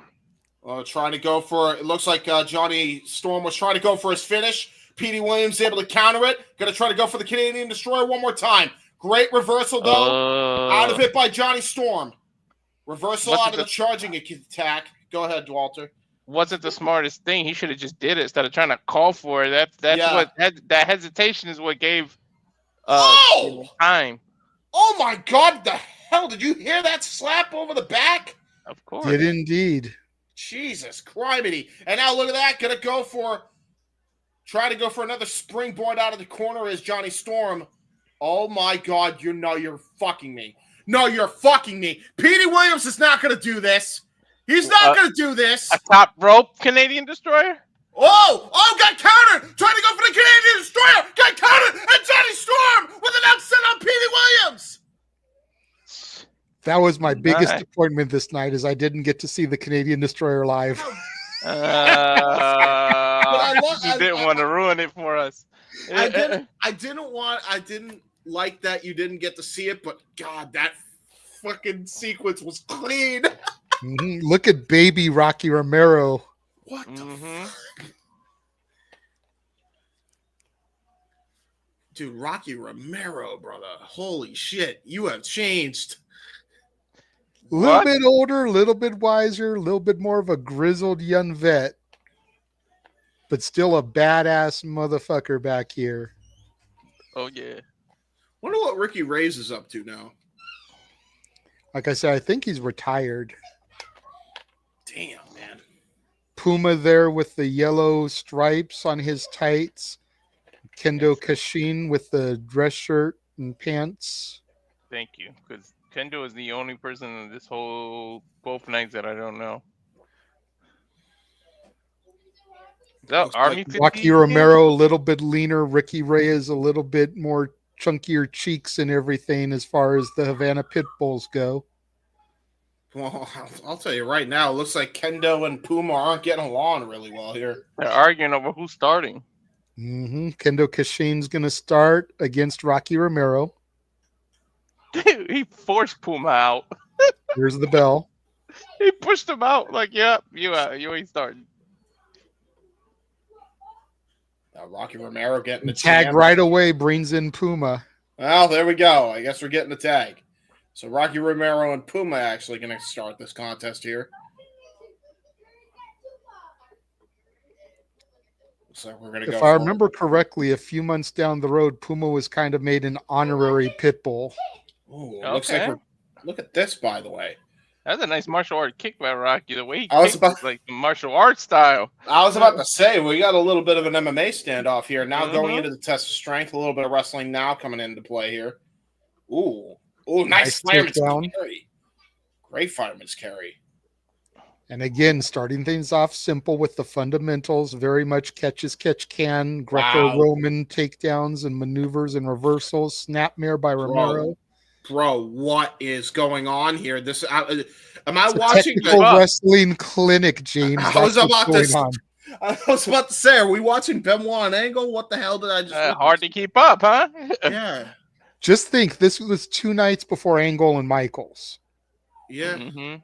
Just to put in perspective. Which was a technical Since you mentioned Benoit and Angle, this was 2 nights before Angle Michaels, WrestleMania 21. Which, by the way, and in its own right, was a technical clinic as well. Should have gotten 5 stars. Fuck you, Meltzer. Anyway. Let's not even give that energy. Nice into the wrist lock. Just able to... Over. I was about to say the step over because he's applying more pressure on the wrist as he's just putting more torque on his arm. That was brilliant psychology there. Rocky back in now. Yeah, now Ricky Reyes. Or no, that's that's Ricky Ricky. Reyes. No, that's Ricky, yeah. And now he tags in Kendo Kashin. Looks like we're going to get some Kendo Kashin and Ricky Reyes action here. Now they're like, fucker, our turn to do this technical shit. Mhm. And Kendo Kashin once again tagging Puma out right away, making Puma do the dirty work. Puma definitely the young boy at this time. I think TJ was only like 18 years old.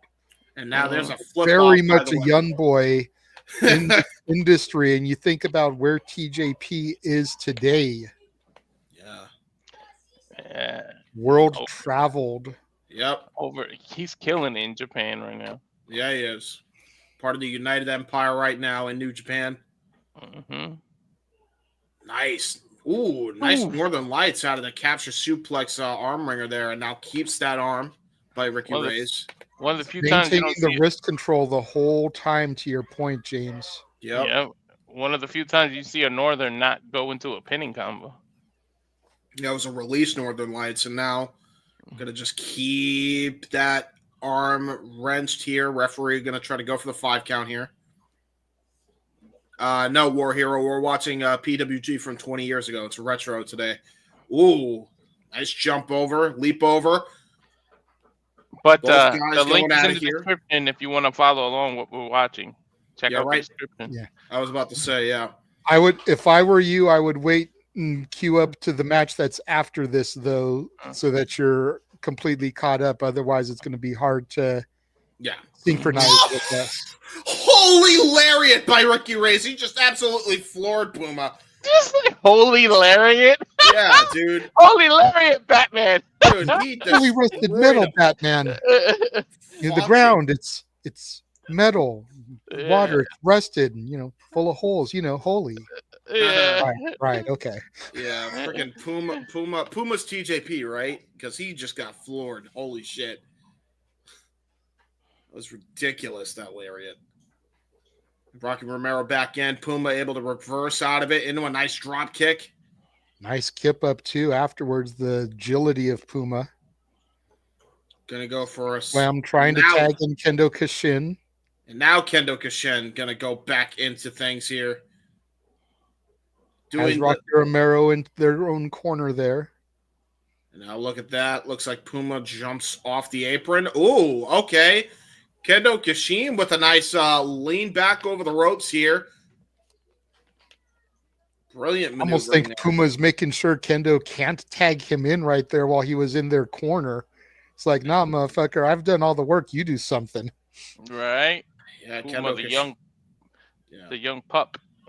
Kendo Kashin is showing his technical chops right now, though. I'll tell you, into the Mexican surfboard stretch, into the camel clutch. Brilliant submission wrestling there. The Brazilian wrestling arts there for Lucha Libre on display for Kendo Kashin. Nice vicious uppercuts there, showing a little bit of European strong style there. Tag back into Puma. And Puma taking Rocky Romero to the neutral corner there. Nice European uppercut. Tying him up into the tree of woe, or trying to. Oh, nice kicks right to the gut here. Somewhat to the side. Little double team there. You see Kendo Kashin holding on to Rocky Romero's legs so that he can't get out of the tree of woe while Puma was kicking the midsection. This is not going to end well here as Puma, tried to go for the hesitation drop kick, stopped short and kicks him right in the gut, or right in the balls, actually, looked like. Going for a cover. There's 2 and a kick out. Rocky Romero in a lot of trouble here. Ricky Reyes desperate to try and get into this matchup. No, different Puma. Tag in back to Kendo Kashin. Which one is TJP? That is Puma, right? Yeah, Puma. It should be Timon and Pumbaa, huh? That would have been a team. God damn it, Walter. Nice.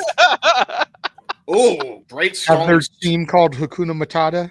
Right? What a wonderful phrase. Great stalling suplex and near fall by Kendo Kashin. Oh, yes. Great tag team psychology by the heel team tandem here of Puma and Kendo. Tag back into Puma. And now going to go for it. Looks like a, gory bomb. Gory special possibly here. TJP really showing the lucha acumen here. Puerto Rican sensation. Oh, nice counter, though, into an arm drag by Rocky Romero. Kick right to the back there by Ricky Reyes. And now it looks like we're back in control for the Pitbulls here. Yep, nice tag there from Ricky Reyes, getting to come in, the fresh man, dishing out some punishment onto Puma. Irish whip sends Rocky Romero in, grabs the leg, trips him down. Hesitation drop kick from Reyes, catches Puma in the face. Oh!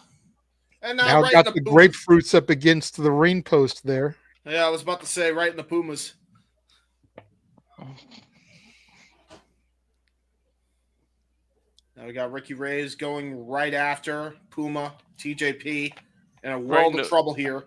Right into Puma plums. Haha, there you go. Killing me with these puns, Walter. You think you're so punny. Punny. Ricky Reyes throwing Puma back in the ring, getting in before the 10 count. Look at that. Right into a knee, right to the back, into the chin lock. Stretching TJP out here. Ricky Reyes showing his chops in the ring here. Again, Ricky Reyes, man, where are you now? We all know what happened to Rocky Romero and Puma TJ Perkins, but Ricky Reyes is one of those that eventually fell by the wayside. Yeah, same with Kendo Kashin. He's showing a lot of promise too. Oh, brilliant Owen Hart. Yeah, I was about to say, shades of Owen Hart with that spinning leg kick. See, I always see those and I think X-Pac more than I think Owen Hart personally. That's true.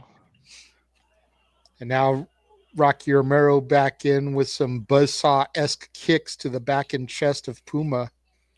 Yeah, damn right. They're octopus stretch there in the center of the ring. Kendo Kashin has the referee distracted. His partner is really taking a beating here. I mean, it is smart by Kendo Kashin because if he by chance does tap out, the referee can't do anything about it. And you'll notice he turns it into a seatbelt pinning predicament here and not able to capitalize on it. That was brilliant. What's up, Papagino? Good to see you in the chat, man. Absolutely brilliant by Kendo Kashin to, and whether you love it or hate it, to distract the referee. Hi, Gino. How you doing? He says he's here for you, Walter. He's here for Mr. Reliable. He's coming for you. All right. Mr. Reliable, brother. We're coming for you. Brother. I was about to say, we can't say that word. We'll use brother instead of the other word. Yeah. Now look at this. Going to try to go for... Ooh, wow. Great reversal there by Romero. Dude, the speed on that spin. I was like, whoa. Puma fought so hard to turn it and regain the momentum. Rocky Romero was like, nope, not today. Just keeps it. Oh, great mule kick, though, by TJP. To have Puma. Puma desperate for a tag, but the Pitbulls able to stop it from happening. Ricky Reyes and Rocky Romero now stomping out Puma. Double elbow strike. Knee strike. Offense here really coming into play from the Havana Pitbulls. Yeah, damn right. Ooh, and again, though, Kendo Kashin. The heel tactics are absolutely coming into play here because that could have been it. That combination move looked like it might have been it for the young boy at this point in time, TJP, but Kendo was able to stop it. He should be able to break up every pin. He's fresh as a daisy. He hasn't even joined the match. Well, I mean, he's definitely helped his partner, though. You can't take that away from him. Yeah, I was going to say, to be fair, while Kendo Kashin hasn't been in the match as much as Puma has, he's definitely done his fair share of offense there. Yeah. Tyson Seguri there rocks Ricky Reyes. Dude, that was a martial arts kick. He did the reversal of his original kick, and he turned it into a spinning martial arts kick, dude. Wow. Rocky Romero trying to get the fans into it so he can get the tag from Puma to Kashin, tag from Reyes to Romero. Now here we go. Kendo Kashin now getting the crowd on his side now, going for vicious European uppercuts. Here we go. Spamming the hell out of those European uppercuts like the Jackson spam super kicks. Yeah, I was about to say. Ooh, nice dodge out of the leapfrog. Ooh, gonna go for a nice schoolboy roll up. Brilliant there. Almost turned it into a Mahi Straw cradle variation of that. Ooh. Nice maneuvering there by Kendo Kashin. Two great pinning combinations there. And now I believe it's Rocky Romero and Kendo Kashin who are the legal men. Every PWG match taking place under Lucha rules, it seems like. Uh-oh. Do-si-do, and around they go. And now both guys try to go for drop kicks to Havana Pitbulls, but now a double wishbone action here by Kashin and Puma. Oh my God. That's something you don't see every day. That was You've seen people do the wishbone and make a wish, but you've never seen a tag team wishbone another tag team so that both men are getting wished. Yeah, I was about to say, make a wish. Now, ooh, nice Hurricane Rana there by Ricky Reyes. Or no, that was Rocky Romero. Tag in now to Ricky. Yep. Trying to go for a clothesline is Ricky Reyes. Got countered by Kendo Kashin. Nice Northern Lights by Ricky Reyes. Into a cover. There's two and a kick out by Kendo.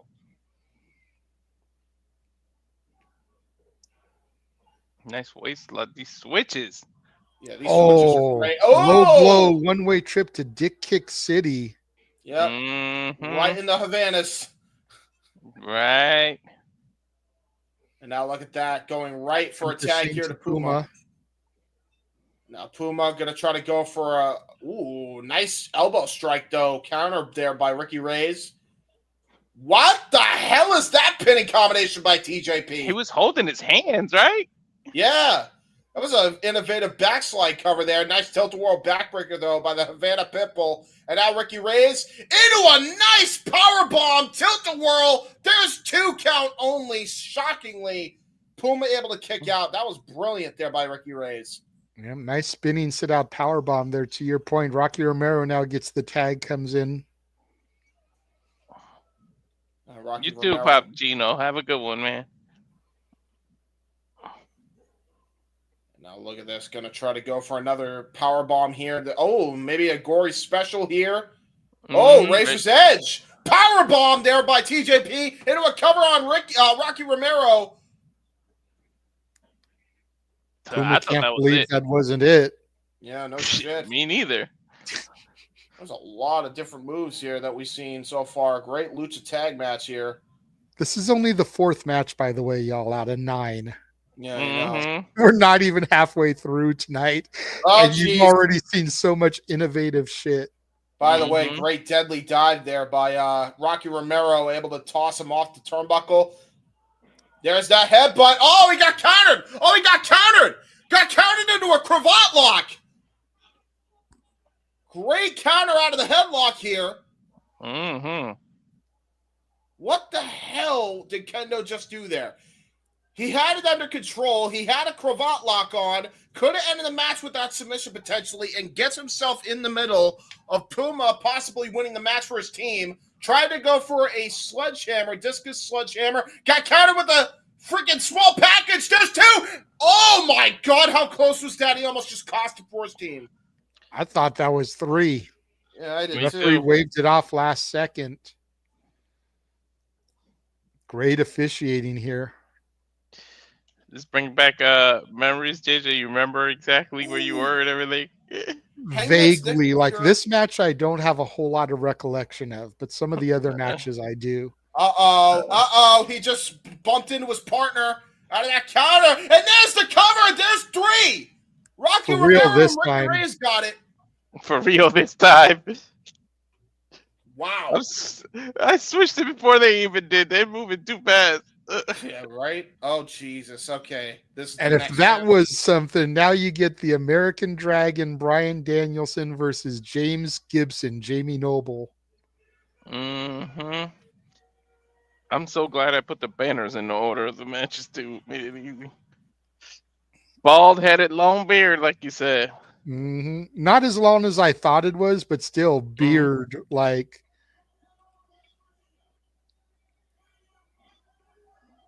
Without his girlfriend, huh? Yeah, no Nydia. James Gibson, I believe, shortly after this would become Ring of Honor champion. Yeah, he dethroned Bryan Danielson for that honor, actually. Bell sounds. This is a preview of what happened in ROH then. Nice handshake to start the bout off here. Show of respect. Bryan Danielson. The American Dragon isn't bigger than many of his opponents. This is a rarity here. Yeah, exactly. Bryan Danielson looking like a beefy boy compared to Jamie Noble here. It's like, and you want a moment to breathe, gentlemen. We're not going to get it here. These two are technician master classes. Yep. You just saw that collar elbows takedown to snapmare to leg scissor to the break. Now we're going for the Greco-Roman knuckle lock, the test of strength here. Yeah, I don't know how smart that. Oh, great counter there by Jamie Noble. Was it just age or injury for him that stopped him wrestling? James. I think Gibson. Just age. Okay. I think he was getting up there. That said, I would have loved to have seen him in a tag team with Cameron Grimes, called him Southern Justice. Or Southern Gentleman or something, yeah. Something like that, yeah. And then you just put Jimmy Hart as their manager. Exactly. Mouth of the South. Ooh. By the way, I love how people give so much shit for Jay Briscoe wearing, having the Confederate flag on a title belt, yet here Jamie Noble is with it on his tights. Right. He always which goes to show you, by the way, folks, it was always a South didn't know thing. It wasn't because everybody was racist. Thank you. Fuck you. Bye. Oh, wow. Brilliant cartwheel out of that. Cartwheel. That was brilliant. And now into his own, almost like a Fujiwara armbar here, cross arm breaker. Both men showing their technical chops here.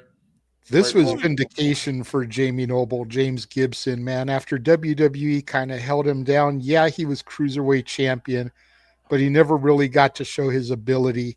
Then he left, became Ring of Honor champion, had these type of matches with Bryan Danielson. It was vindication. Yeah, it was. Jamie Noble, very underrated wrestler, man. Always has been. Clean break by by American Dragon, but a little bit of a smack to the back. But it was a light smack. If you notice, he didn't really dig his nails in and rake it. Yeah, that was more of a hey, I see you. Back to the collar elbow tie up, side headlock takedown. Textbook stuff there by Jamie Noble. Danielson, though, ain't going to be caught with that. Tried to turn it into a pin cover. Jamie Noble able to roll through out of it. Now nice bounce off the ropes into a shoulder tackle. Again, the side headlock takedown. Now Jamie Noble, James Gibson in the dominant position here. And the American Dragon definitely in a world of trouble here when it comes to the veteran at this point, Jamie Noble.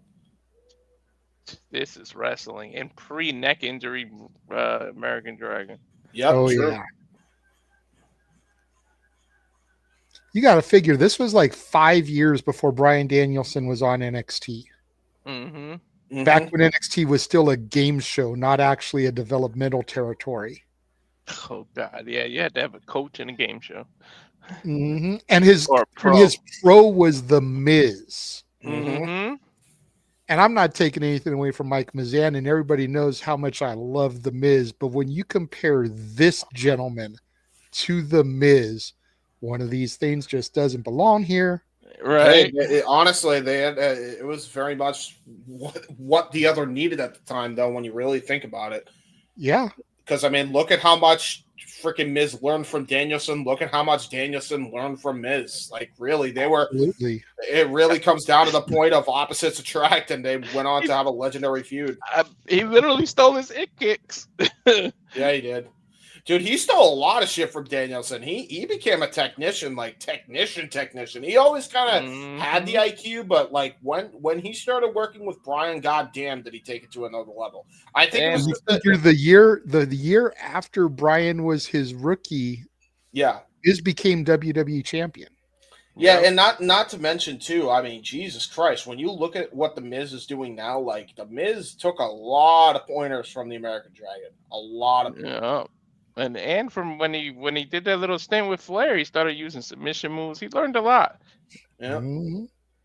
Yeah, man, he got a lot of pointers, man, and he's still using them to this day. It's actually kind of a shame that he's not challenging for singles gold right now. Stuff starting to pick up a little bit here. What to say, man? Like opposites definitely attracted.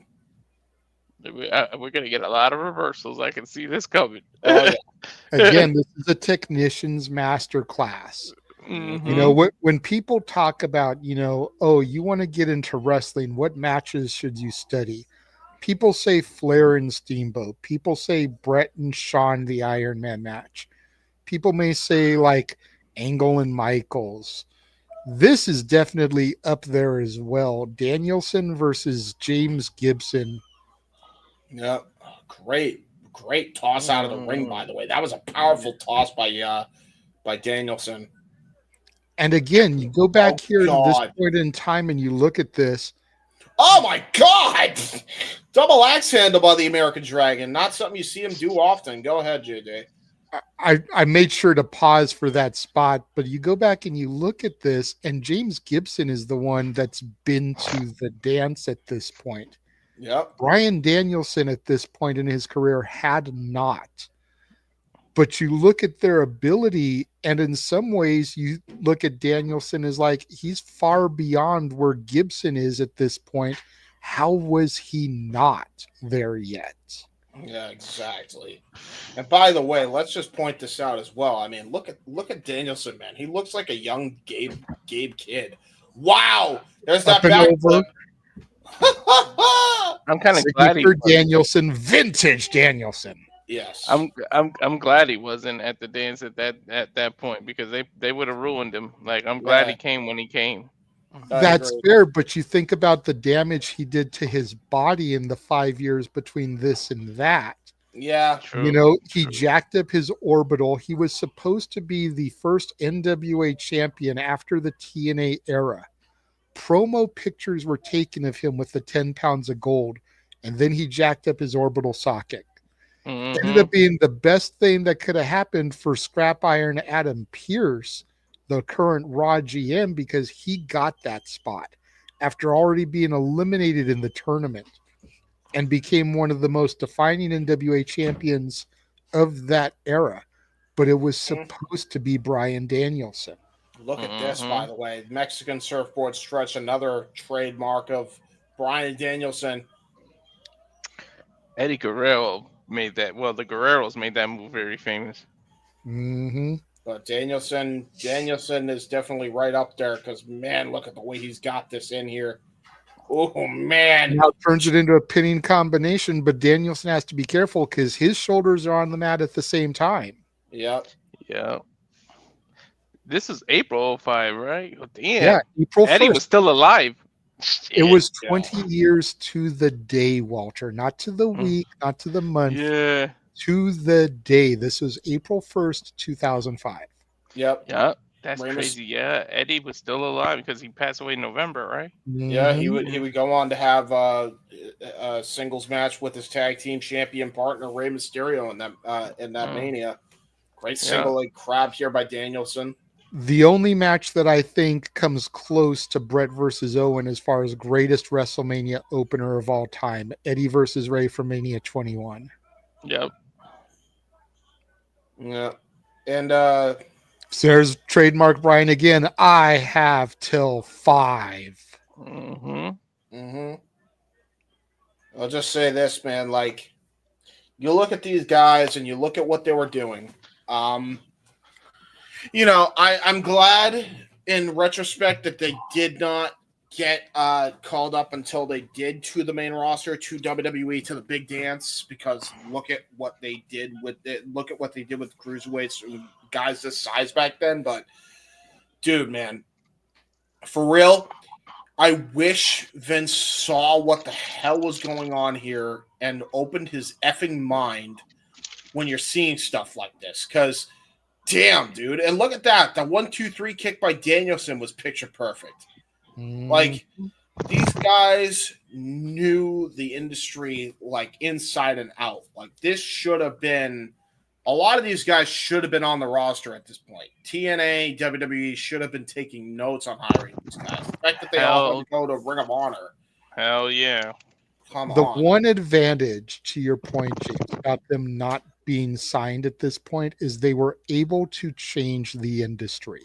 Yeah. The wrestling industry would not be where it is today if these guys hadn't been on the independent circuit at this time. Sure. You know, again, look at Kevin Steen and El Generico. You know, Kevin Owens and Sami Zayn. Look at Sabin and Shelley. Look at Styles. Granted, some of those guys were in TNA at the time, but because they were able to do these type of things in their downtime on the indies, they were able to cultivate a style that exists and was able to help found AEW. Mm. And almost get a cult following, if you will. Like, but they made the wrestling booming. But that's my thing, is that, yes, while I agree that they should have been on the indies honing their craft, and God knows they could have gone a few more years in the indies, it never should have taken them as long as they fucking did to get these guys in there. That's my point. Like 07 latest for Danielson. 07 latest Danielson in there. The buzz was definitely going around because if you think about it, there was a Bola tournament, and I forget what year it is. I could do the research here before tomorrow. But there was a Bola tournament here at PWG that had Fit Finley as a member of the tournament. By the way, these martial arts kicks are crazy by both guys here. And if you think about it, shortly after that Bola tournament, Hero got signed. Claudio got signed. You know, becoming Cassius Ohno and Cesaro respectively. Yeah. When you figure a few years from there, you had Generico and Steen get signed. Yep. You know, so the buzz was definitely going around. It's just a matter of the people that were in the talent relations, talent scout positions, like your Finleys, like your Regals, that went through this nickel and dime independent carny circuit to make their names before they got put on, that knew where they needed to look for the next crop of young talent. And Vince wasn't having any of it at the time. But because timing Vince is everything. No, Vince was so inside his bubble, like Bruce Pritchard, like Michael Hayes, Sean like Laurinaitis. all the people, like Laurinaitis. But because these other names, like I said, Finley, Regal, made their way through that circuit, they knew where to look. Frank Connor, his weight there, got a 2.5 on Danielson. Off of that Saito back suplex from the top rope. Nice neck breaker by James Gibson. Woo. Yeah, this it does aggravate me. Like, I agree with you. It just aggravates me that it took that damn long. Because again, like, I would have had a field day having these guys involved in the industry. Like, yeah, you know, you would have had a field day with all these guys, especially in 07, where they were starved at that point, WWE, for talent. But timing is everything. But at the same time, were they? Yeah, were they? That's the thing to think about. In 07, Triple H was still wrestling. Shawn Michaels was still wrestling. Edge hadn't gotten injured yet. Orton and Cena were at the top of the game. Batista was still around. There was nowhere for these guys in that card. I was just about to make that point. No, wrong though, and I you forget. And they had no cruiserweight division either at that point. No, they did. Guys. Well, yeah, they killed the cruiserweight division, but in 06, 07, ECW was a thing. If they actually treated it serious, those guys would have fit in like a glove for ECW. Okay, but you just said the magic words. If they actually treated it serious, Right. Well, it just goes back to clearly they didn't. When the first thing on ECW on Sci-Fi was a fucking zombie. Yeah. Exactly. Vince McMahon, everybody. Timing is everything, and had they gone then, they might not have been who they are now. Butterfly suplex by Danielson. Like I said, that's the benefit, is that they were able to help change the game at this level, so that when they got on, it was already better than when they came in. Great butterfly We'll talk about leaving the business better than they found it. By the way, Dragon Sleeper. It was already getting there when they got on. Go ahead, James. Sorry, I was just saying Dragon Sleeper by the American Dragon. You have to call it. Had to say it. Yes. Dragon Sleeper by the Dragon. And now Jamie Noble here with his counter. Nice suplex takedown there by Danielson. Danielson always looked so weird with the Mountain Man beard. Like, if you look beyond the beard at his face, dude looks like he's 15 years old, but then he's got the beard of like a fucking Grizzly Adams. Yeah, right? The fuck? Love you, Brian. You've always been good to me and my people, but damn, bro. Now we got Brian gonna try to go for, oh no, the Saito suplex attempt number 2 here from the top rope. Making sure to give a little bit more back punishment. Jamie Noble in a world of trouble here. Gonna get all of this, it looks like. Jesus almighty Christ, he bounced like a basketball off the mat.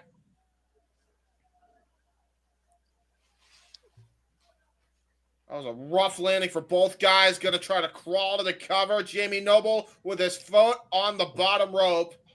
Referee Rick Knox actually noticing it, making the right call. Rick Knox wasn't always a crooked official.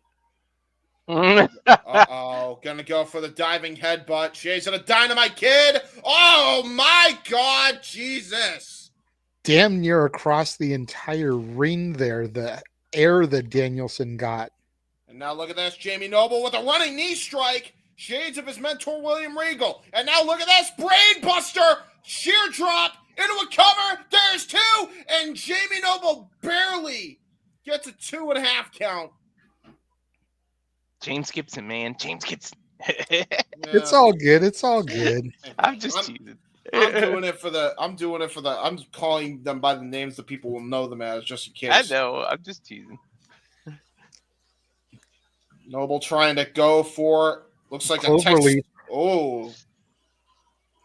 High elevation, too, it looks. No, he sits down with it well. Okay, I thought he was going to go for like the elevated cloverleaf. Yeah. Ain't he from Virginia? He ain't Texas. Yeah, well, you know, the Virginia cloverleaf. There you go. The lasso from El Paso. the lasso from Virginia.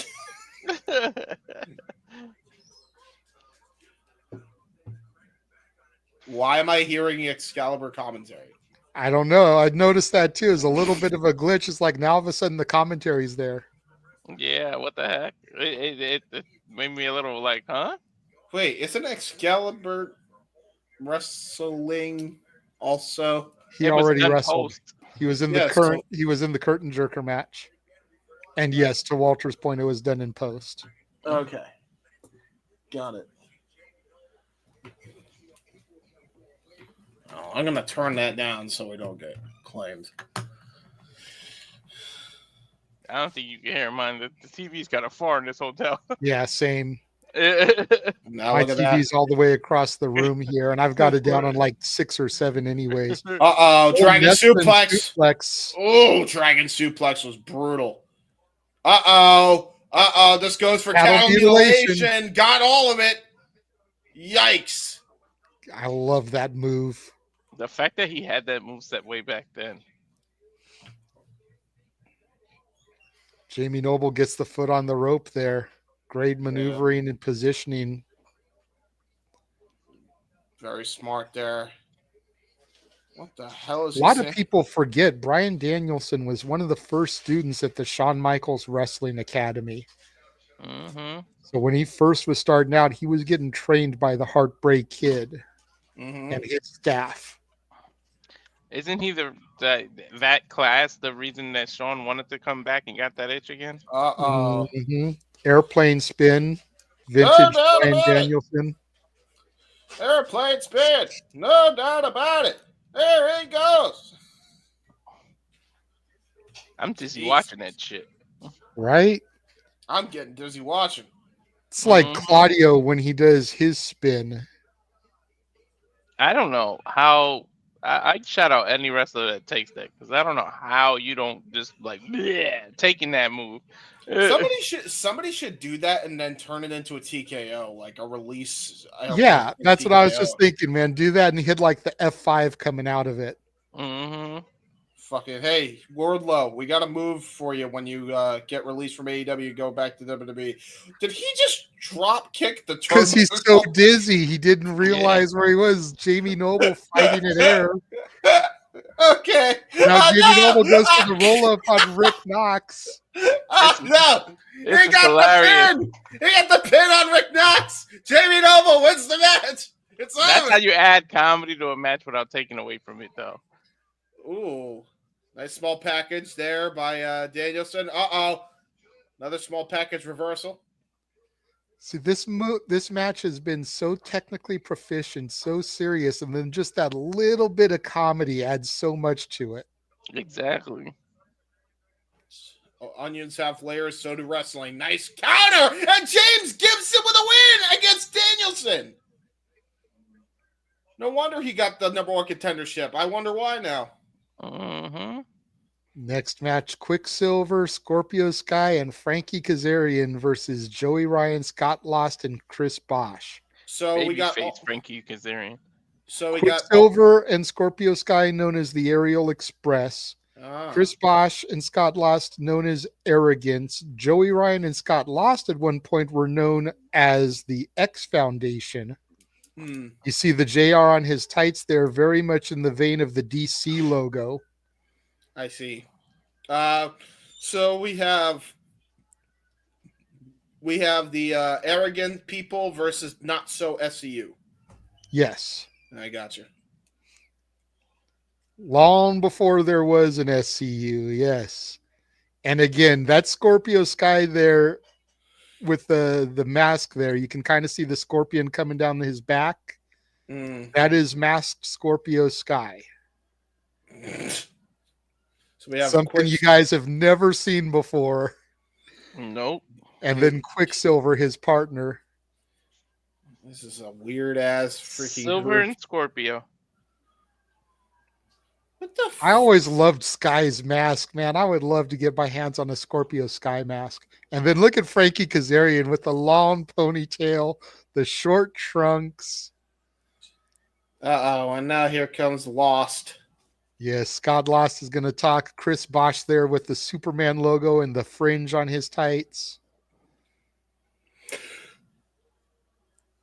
Scott Lost now is actually doing comic books. He's a graphic designer doing artwork and graphic novels.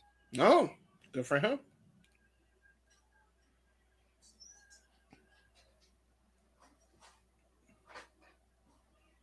Who the hell is this? Is that Joey Chris Ryan? Bosch. No, that's Chris Bosch.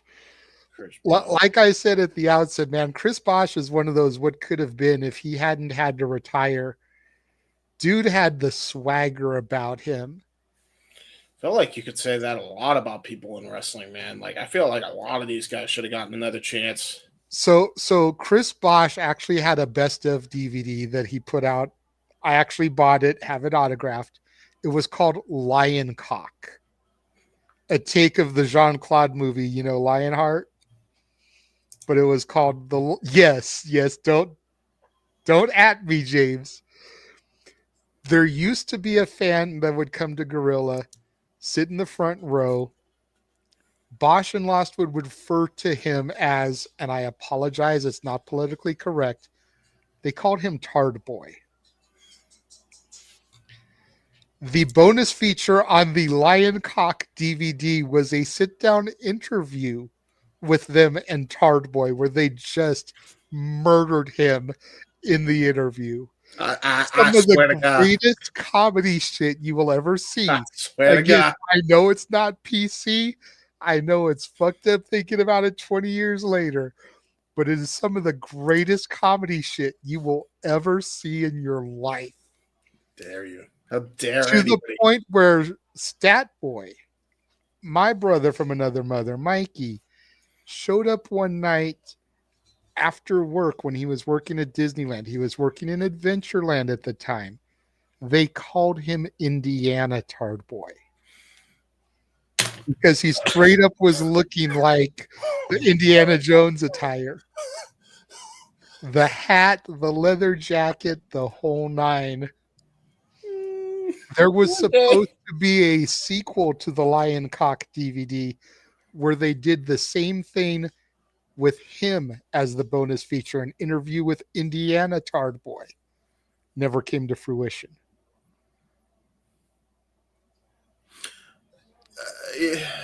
This is all real shit that I'm spewing. If you doubt me, ask Jeff. I don't doubt you. If you doubt me, ask Stat Boy. And damn you guys! Wow. I was ordering room service, and all I hear in my ear is Tard Boy and Indiana Tard Boy. And I'm like, who the fuck is saying Tard Boy while you're trying to get room service? Don't mind them. They're a bunch of. No, they can't hear it because it's in my headphones. But I mean, I was trying not to laugh while I'm talking to the lady. Tard Boy. So much good shit, man. I think he's actually going to call out Tard Boy here. I think he's at this show. Who the fuck? So, okay. So this is a real feud. Was he like special needs or some shit, or? I think so. So that's why he was called. But it's one of those things where the fan was still in on it. You know, the fan would get riled up. Yeah, he's getting out the ring right now. He's going right up to him, I think. There he is. Tard Boy. There he is. Tard Boy. Okay. Well, hey, I mean, Eugene was a thing in 05 in WWE, so, I mean.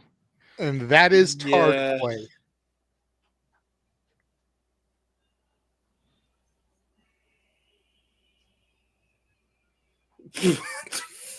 You might watching here.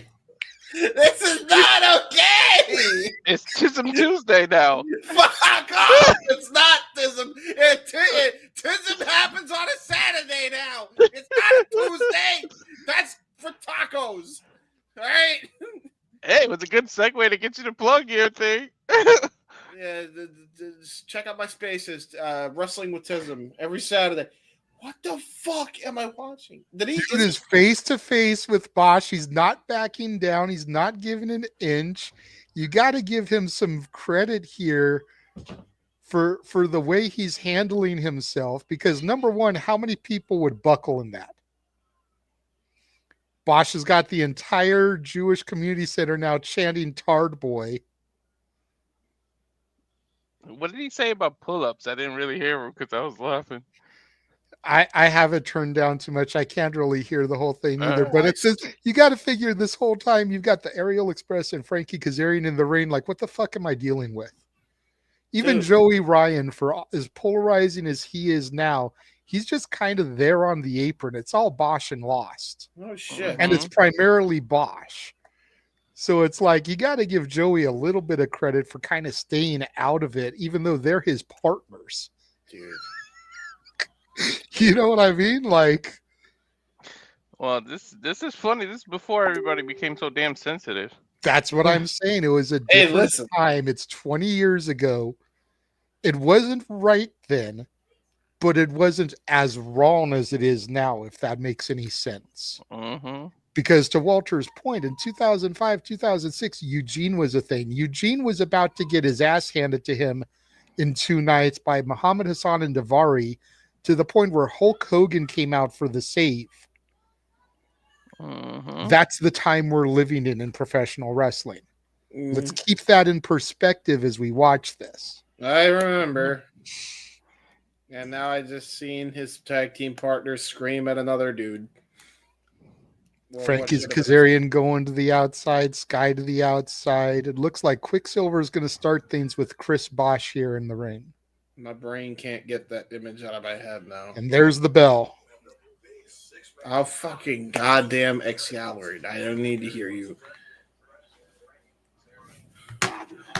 Yeah, my brain. Tie up here from Quicksilver and Chris Bosch. My brain fried. My brain just fried. It's okay, buddy. I can't believe what I just seen. Nice roll through there by Bosch. Leg grapevine there for a little submission maneuver. Come on, James. Huh? Come on, James. Focus. Focus. Focus. It's one thing to talk shit and not be able to back it up, but this is your introduction to Lost and Bosch. Pay attention, man. These guys are actually good. Lost and Bosch, you pissed me off. They're heels. They're supposed to. They're know. old school heels. They harassed a fan. He was being a fan, and this is the same guy that used. This is the same guy that used the model Rick Martel's music. One of my so he's a very old school mentality heel. Look at the fringe. That's fair. Photogenic Chris Bosch getting chopped by Quicksilver here. Irish whip reversal by Bosch. Going for the wheelbarrow is Quicksilver. Nice reversal into the pinfall. Roll through. Kip up by Bosch into a side headlock. Okay. Damn. Bosch doing some moves. Bosch able to have some great reversals, actually. Quicksilver actually showing some promise as well. Ooh, tried to go for a gory special. Got counted into a roll through. Everybody's so tactically proficient. Why is it? I guess I should say, am I wrong? Is this the golden era of PWG? Because to me, it feels like it. Because anytime I think of PWG, is basically the shit we got now in AEW, which is the Young Bucks version of PWG. That's debatable. I mean, this was my era of PWG, and you figured PWG was not even a 2-year-old company at this point. Right. So this is like the genesis of PWG. I would say that the golden era probably came a few years later, but this is what I look back fondly of. The Young Bucks weren't even a thing yet. Yep. And I don't want to paint the picture. Tagging took Scorpio Sky, by the way, coming in first real look at Sky masked up. Yeah. I don't want to make it sound like the Young Bucks ruined PWG, because they didn't. They were solid heels that did their part and, helped elevate tag team wrestling and presented a style that we obviously see was influential, that's used today. Nice head scissor takedown by Sky. Yeah. But I think when everybody's tried to copy that is when the industry got watered down. Yep. Leapfrog by Sky into a drop kick. And again, pay attention, particularly to when Sky and Lost are in the ring, Lost in there right now. As like I said at the outset, this match kind of spawned a feud that would go throughout the remainder of the year here. Ooh, great reversal. Nice up and over there by Sky, duck down, drop salt almost by Scott Lost. Very, very well done there by both guys here. Scott Lost tag into his tag partner, Chris Bosch. No, that's Joey Ryan coming in now. Joey Ryan is the dude in the singlet. Okay. Mm-hmm. Well, Joey Ryan has the singlet and the full pants. Lost has the singlet and the shorts. Again, both men used to be a team called the X Foundation. I see. Which is how they kind of came together as a trio here, because Lost and Bosch were teaming, and Lost and Ryan had history, so they kind of formed a trio here. Yeah. Frankie Kazarian in now for the baby faces. Joey Ryan in. Kazarian winding up on Joey Ryan, the technical wizard. Say that again. Wow. Frankie Kazarian coming in for the baby faces. That's not a sentence you hear anymore. Right? Nice pinfall attempt there by Kazarian. Gets a 2 count on Ryan. Joey trying to go for a tag, but he's in the wrong corner there. Yeah, back then he currently he's the king of TNA. He was the future of the industry back then. Yep. Nice pump kick there by Kazarian, dropping Joey Ryan to the mat. Goes for the pinfall attempt, hooks the leg. Scott lost in to break it up. Back before Joey Ryan did dumb dick spots. Again, so if you want to go by that type of logic, yes, this was the glory days of PWG. Yep. But some people would consider the era of PWG that gave us the Young Bucks versus Joey Ryan and Candice LeRae as the glory days of PWG. By the way, Chris Bosch with a shot right to the nuts. Yes. Again, lion cock. Oh. So into his little lion cubs. Right into the futures. So it's still about dicks. The whole gimmick is still about dicks even then. Trying to make his future his past. Oh, fucking. No presents for the future. I guess so. The baby face. Look at this, yo. God dang. Baby face Kazarian. And again, Frankie Kazarian freaking 20 years younger. Yeah, Mhm. SoCal legend, even at this point. I believe he was the inaugural PWG champion and a 2-time champion for PWG at this point. Again. Shot right to the back, lower back here. Bosch tagging in Joey Ryan. Joey Ryan back in now with Frankie Kazarian.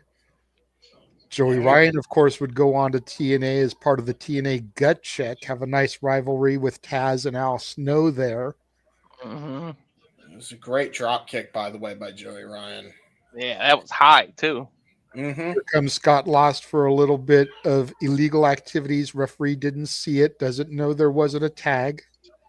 Just has to take the word for it. I was going to say, but he lets it go. What was that, a water bottle? Yes, it was. What the fuck? Chris Bosch grabbing the water bottle there that had fallen into the ring there. To be fair, he's thinking about Frankie Kazarian. You don't want to land on that thing.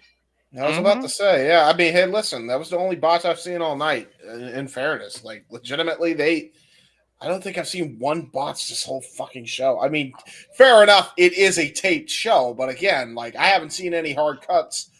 Ooh, that was a brilliant maneuver there. Chris Bosch into a drop toe hold into the knee on a Chris Bosch. Why the fuck? Can people watch back this era of PWG and just study this shit? Like, if AEW is at least gonna fucking get, like, I like PWG, I'm not marked for PWG. At least watch the fucking this shit. Like, because, oh my God, there's innovation, there's psychology, there's proper grappling here. This is what you should be watching. Take notes. That was a nice double team move. That was brilliant. The chemistry between Bosch and Lost was next tier. Yeah. If AEW had existed at this point, I bet you they would have been AEW tag champions. Yeah, I agree. They weren't going to make it to the E. Their shtick was too X-rated for WWE, or at least R-rated. Yeah. But AEW, man, they could have been tag champions. TNA, they could have been tag champions. The fact that they never got an actual shot at TNA, at least, is crazy to me. Yeah, that's just a simple I believe move. Scott Lost won a Super 8 or a Super Junior tournament around this time as well. Yeah, it wouldn't surprise me. Scott Lost in now with Frankie Kazarian, unloading some right hands, backs Frankie into the corner. Irish whip sends him into the other corner. Scott Lost with a torpedo. Wow, that was a brilliant spear into the corner. The torpedo. Wow. Okay. Yeah. I appreciate doing this, but at the same time, I look at this and I'm like, I'm pissed. Because, like, why aren't you watching stuff like this back then? You know what I mean? Like, because now I have a whole new appreciation for PWG pre-Bucks. I'm going to be honest. Nice scoop slam from Chris Bosch on the Frankie Kazarian. Ooh. Fist drop to the dome. Very DiBiase-esque, that fist drop. Tag into Joey Ryan.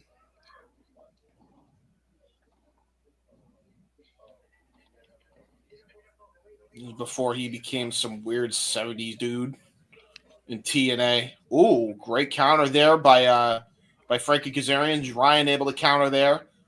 Goes into his own electric chair position. And Frankie Kazarian just smashing right up top the Chrome Dome here. Uh-oh. Doomsday Device drop kick. Oh, no! But it turned into a Poison Rana accidentally. And that just hurt Joey Ryan. Uh-oh.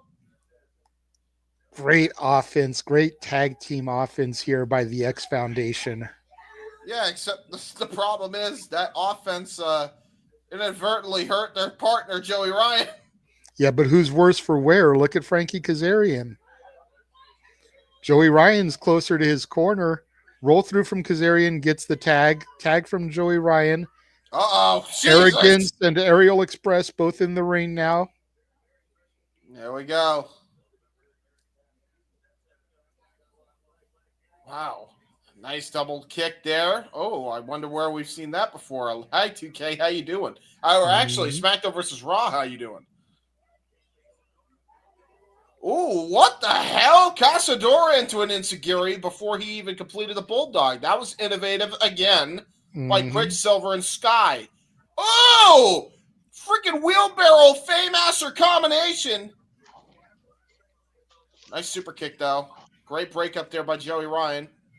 Oh, Scorpio Sky with a nice drop kick to the mush of Joey Ryan. Yeah, I was about to say, that was a Shining Wizard almost. That's basically what that was.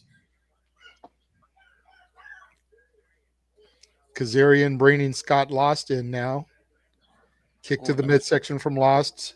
Ooh. Step over in Seguri there, rocks Kazarian. Yeah, nice Trouble in Paradise spinning kick. Chris Lost really showing his wrestling acumen here. Now looks like Lost known as the professional back in these days. Yeah, he's definitely showing how professional he's being here. Though. This is where it always gets dangerous. Gonna possibly go for a Tower of Doom. This is not looking good here. Walter's favorite spot. Mm-hmm. Oh, God! And Frankie Kazarian takes the worst out of all of it. Yep, he was the one that got the vertical suplex there. Standing ovation from the fans here in the sweat box after that athleticism. Yeah. Hell yeah.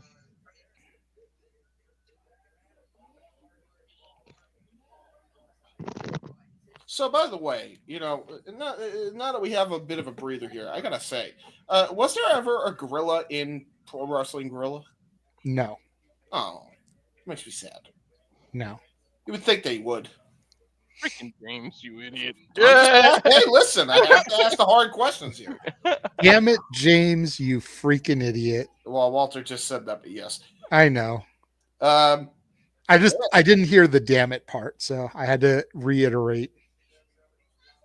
That's fair. Yeah, All to be six fair, men barely getting to their feet now. Here we go. Joey Ryan, Chris Bosch sent up and over by AXP. And now Quicksilver and Sky looking to go airborne here. It's like, how do they name him Quicksilver and he doesn't have any silver on? No, there's silver on his mask. Yeah, I it is? that. It's just lighting. It kind of flushes it out. But he's got silver on the mask. So Aerial Express takes to the skies for a double take or dive, but I think Quicksilver, smashed his knee on the chair. That was a bad hit. Oh my God! Look at him clutch his knee here. That was a rough go here. He immediately clutched it. Yeah, that was a bad landing for Quicksilver, dude. Wow. Quicksilver throws Bosch into the ring here, trying to bring the action back in. Maybe it was Scorpio Sky. I thought it was Silver. Hooks the leg, 2 count. Bosch barely kicks out. You see Sky on the outside there, trying to use the ropes to pull himself up. Joey Ryan smashes his head into the mat. Yeah, I think he's at this point. I think Sky just got hurt, and now that may have just bought him some time here. He is really badly hurt. That was a rough landing for Sky. How long was this gimmick of Sky having a mask? For a while. He had it for a good chunk of his career. He ended up losing it later this year. Oh, great pile driver by Quicksilver. Looks like the glitch is over and we don't have the commentary anymore. That's good. Joey Ryan breaks up the pinfall. I'm happy. Yeah, but at this point, Sky pretty much had the mask from his debut until I want to say July of this year. Oh, It ended up being a titles versus mask match between AXP and Arrogance. What? A tornado pedigree from... Did I see that right? Yep. That was a tornado pedigree from Joey Ryan. Joey Ryan is better than people give him credit for. He just used a stupid gimmick to get over. Nice pop-up head scissors takedown from Sky there. Yeah. Scott lost kick to the midsection here. And now going to try to go for a pump handle. Driver got all of it. Chris Lost going to try to go for a maneuver here. Frankie Kazarian with Chris Lost. German suplex attempt. Got countered by Lost into a bridging German of his own. There's a cover and a kick out at one, I believe, by Kazarian. No, there's a two. Scott lost. Scott lost and Chris Bosch. I'm surprised that he didn't go for cover after that move. He just kind of... That was a lost opportunity. Mm-hmm. but it ended up being a titles versus mask match, Arrogance versus AXP. AXP won the titles, but because Scott was such a vicious heel, he bloodied and ripped Sky's mask off anyways. Wow. Jumping super kick from Kazarian dropped Scott Lost on the top rope there. Jesus Christ. Kazarian climbing to the outside, going to the top rope. Dude, are you kidding me? Who remembers old school Kazarian? Oh, no way. Flux capacitor from the top rope into the crowd of wrestlers and their manager. Whole crowd on their feet. Holy shit, shits ran out in the sweat box. That's babyface Kazarian. The flux capacitor, man. I miss the flux capacitor. I wonder if Frankie could still even hit that move. PWG chants now raining down. Because AJ has talked in interviews about how he can't even do some of the innovative stuff anymore. He said he hasn't done the spiral tap since like 2014, maybe even 2012. He hasn't been able to get the revelations and the rotations. I was going to say maybe Frankie could hit it, but it's getting up. That's the problem now. Yeah, Dino Winwood on the outside in green. That's AXP's manager, to your point. Frankie getting cheered here by the audience here. The future in full control. Throwing Scott Lost back into the ring. Yeah, this is not good for the Frankie DC has him set up. Going for the wave of the future. Counter. Frankie gets out of the way. Chris Bosch accidentally clotheslines his partner. Oh, no. Setting Scott again. Wave of the future. DDT combination. Goes for the pinfall on Bosch. That's over. 3. That is it. Brilliant. Brilliant matchup. I will be right back, gentlemen. Wow. And now, oh, wow, we're getting some heel tactics here. Uh-oh. They mad. They big mad. The DC boys big mad. Oh, no. I try to switch just as fast as them, and they do some after-match beat-up. The first time, yeah. I was about to say, you know what we should do? I don't know if JJ paused his thing. Uh-huh. Did he pause? No, he did. Probably not. No, he probably did. He probably did. If he did, then we should probably run an ad. I don't think he paused it. Oh, shit. Nice stunner. He would have told us to pause it. God damn, what a stunner. Oh, wait a minute. Who the hell are these guys? Is that... Oh, that's Chris Sabin. Yeah, that's Chris Sabin. Who the hell is the other guy? What's the other guy's name? We need I can't see it. It almost looks like AJ Styles, but I can't. It's not Styles. Who the hell is that? One of them is Sabin. I know Sabin, but I can't really see the other guy. Oh, it's Petey. Petey Williams and Chris Sabin. Uh-oh. Canadian Destroyer! He didn't get to see it. What do you mean, JJ? Canadian Destroyer! Well, he probably didn't want to ruin spoil the future part of it. That's fair. So, JJ, were you still playing that? Because we just saw Petey Williams hit the Canadian Destroyer. Yes. He's not back in the headset yet. I am. You saw that live. It was just after the match, basically. Should we pause here before we get to the Alex Shelley Daniels match so we can run an ad? No, this match is already kind of doing the introductions. Let's do it after this match. Makes sense. Okay. As soon as the graphic pops up for the next match, pause it, and then we can do an advertisement because that'll be the semi-main and the main. Makes sense. Okay. The Fallen Angel, Christopher Daniels, baby. Yeah.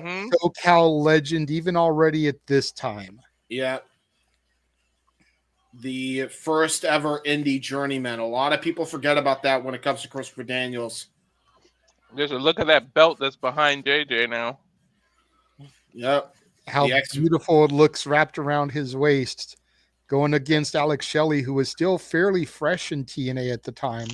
Yeah, and this is for the X Division Championship. Christopher Daniels, Alex Shelley about to put on a clinic, especially for the X Division title at this point. And not to give away spoilers, but I think everyone can already figure out the outcome of this match because you're not going to do an X Division title change at an independent show like this. So just throwing that out there. Anybody here who's got their hopes up for an Alex Shelley victory? Why would you do that in an independent? Collar elbow tie up, Daniels. Draw people to the next show. Wow. It's a 2-night show, so who's to say that Shelley couldn't have won it here, then lost it back to Daniels the next night?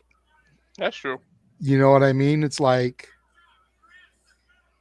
and TNA wouldn't recognize it, but it would be kind of like the Ric Flair thing, how he's really a 21-time champion, but only gets recognized as 16. Yeah. Shelley would have won it, but because they wouldn't recognize it, and because Daniels gets it back the next night, they would act as if the reign was never interrupted. But the live crowd would get to see a title change. Again, just showing the technical wizardry. It seems like PWG back then was very much into the technical style. I mean, can't imagine why not when you look at a guy like Alex Shelley, who was very much in the clique of Ring of Honor's Austin Aries, Roderick Strong, that whole faction of people.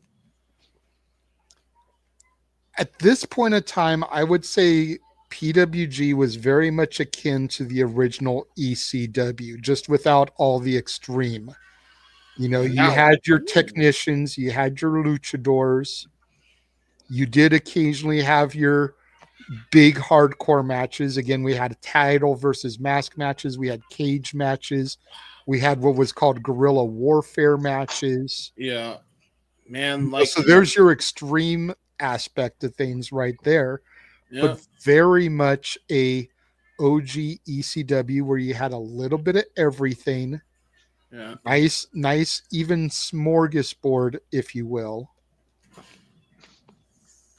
And we always joked that we were Ring of Honor West, because Ring of Honor wasn't really traveling at that point, and if they were, they weren't coming to the West Coast. Yeah. But much like TNA, we were seeing stars of Ring of Honor. Great pinning combination by Shelley, man. Like, that whole mat exchange between these two is phenomenal. Like, and it's hard to believe, going back and looking at it, that guys like Sabin, Shelley, AJ, Kazarian are still going to this day 20 years later. Yep. Great drop hold counter. Like, literally. And still at the top of their game. AJ, Sabin, and Shelley all in WWE. Daniels just retired this year after that match against Hangman Adam Page. Kazarian back in TNA. Joe in AEW. Daniels just retired last year. Petey Williams and Jamie Noble, agents for the WWE. Now look at that. Brainbuster incoming here. Stalling Brainbuster possibly for... Not only that, Kazarian, for all intents and purposes, is about to be a champ again. Right? For the first time ever. Well, yeah, because back here the PWG title wasn't recognized as a world title. That would happen later this year when they would go to Europe and Germany for the first time. Yep. And then it got the distinction of being a world championship. But at this point, when Kazarian had won it his 2 times, it wasn't a world title yet. So you're right. Dude, what a crazy, crazy thing, man. And you look at Shelley now, and him and Sabin won every single type of tag team championship in the modern day era. TNA. Shelley's a former world champion as well. Yeah. He was a TNA champion. So was Sabin. Yeah, TNA World Tag Champion, NWA World Tag Champion, Ring of Honor World Tag Team Champion, WWE World Champion. I believe they had the IWGP as well. Yep, never open weight as well. Never. I think it was the NJPW Strong Open Weight Tag Champions as well in Japan. Like they won a lot of gold, a lot of different places. And then Motor with City WWE. Machine Guns, one of the elite tag teams in the business to this day. Yeah. That's why WWE wanted him so much. Nice exploder suplex there by Daniels to Shelley. Shelley really selling it there, feeling the effects. Notice the way he has his legs grapevine on the bottom rope, so Daniels can't go for a pinfall attempt. Just brilliant psychology again. Just little things, man, that are missing in nowadays wrestling. And compared to Daniels, Shelley is still a rookie at this point. Yeah. Daniels had already been in the business for close to 10 years, had wrestled in ECW, WWF, and WCW. Wow. Cradle, twist, and shout neck breaker. And we wonder why Daniels had neck problems. I mean, right?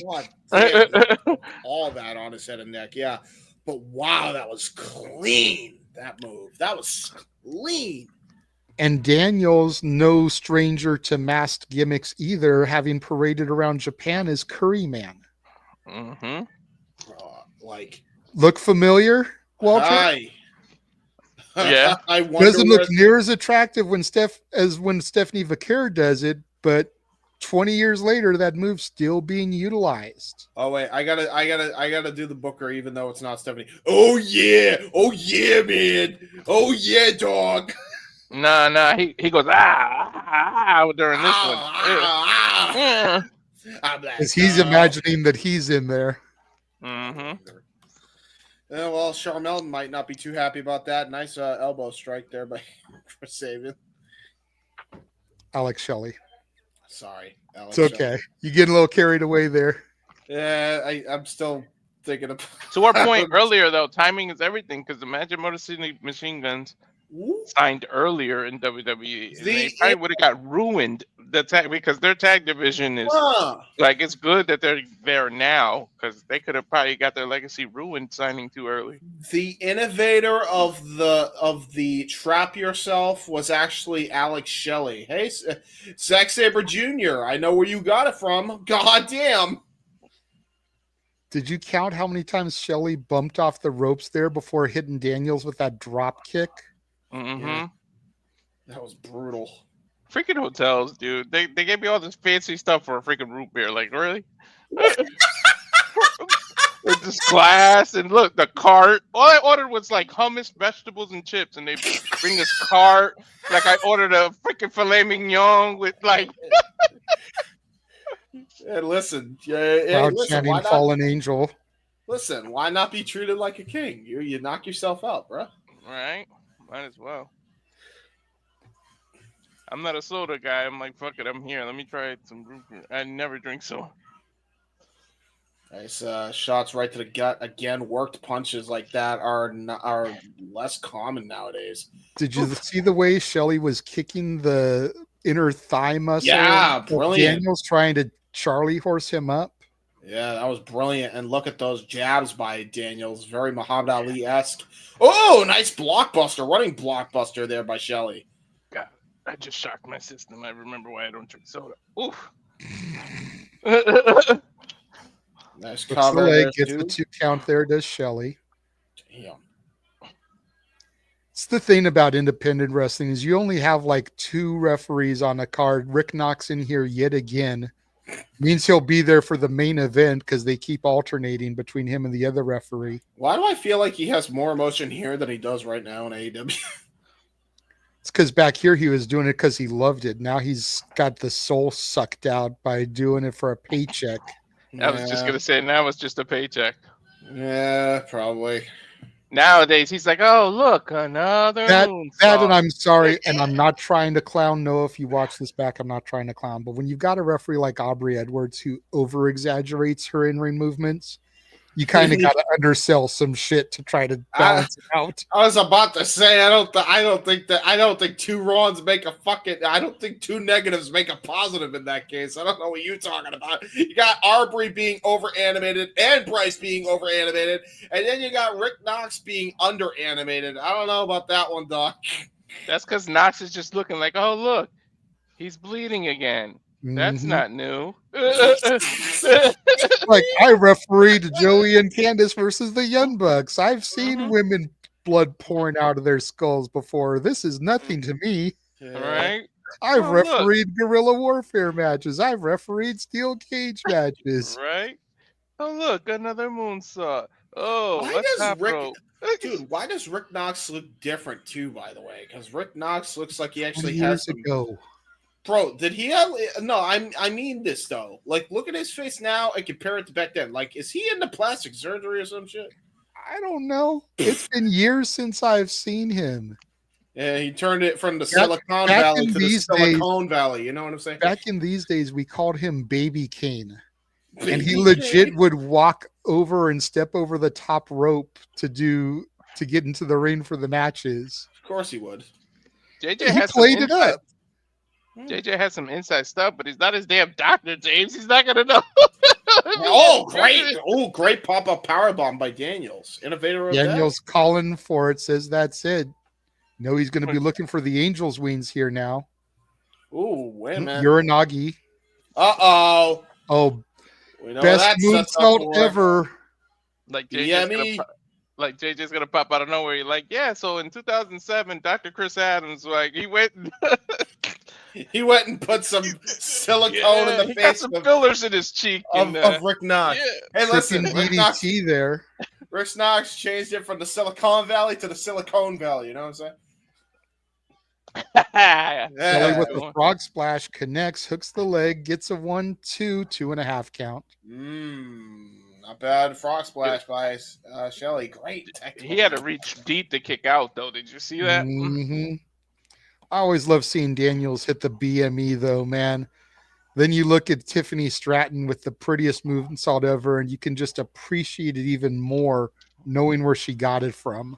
Yeah, of course.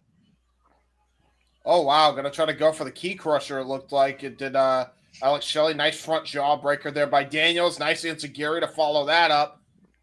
Going to try to go for Blue Thunder Bomb by Daniels. Ooh, only a 2 count. Once again, still can't get a 3 with a Blue Thunder Bomb even 20 years ago, Noah. Don't at me. Daniels. Don't come at me, bro. Not even Daniels can do it. Nope. And what's crazy is we still have the main event with El Generico. I'm pretty sure he's going to hit it too. Mm-hmm. That's at least the second Blue Thunder Bomb we've seen tonight. And now I'm sure, like I said, I'm sure El Generico is going to hit one too. That's 3 on the same show. Mm-hmm. But 3 Blue Thunder Bombs in 9 matches means you're doing it once every 3 matches, not every match. Seatbelt by Shelly. Woo, that was different. Okay. Almost stole it there. Yeah, he did. Nice counter into a nice roll through. Ooh, great jackknife there by Daniels. Great roll through there by Shelly. Nice savant kick right to the gut by Shelly. Right into the running forearm by Daniels. Oh, seatbelt by Daniels this time. Almost got. He got it. He did get it. He got him. No Angels wings. There you go. So you didn't get to see the Angel wings in person? Not this time. Oh shit. I put my phone to charge and it's way over there. We're about to pause it, right? Damn.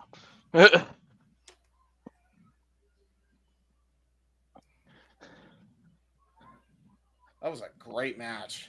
God Daniel's damn, setting up his match for night 2 right here. Look who's involved. Of course, it's a great match. Yeah, that's true. Young Shelley and, well, young-ish Christopher Daniels. He was a veteran even by this point. Right? Mm-hmm.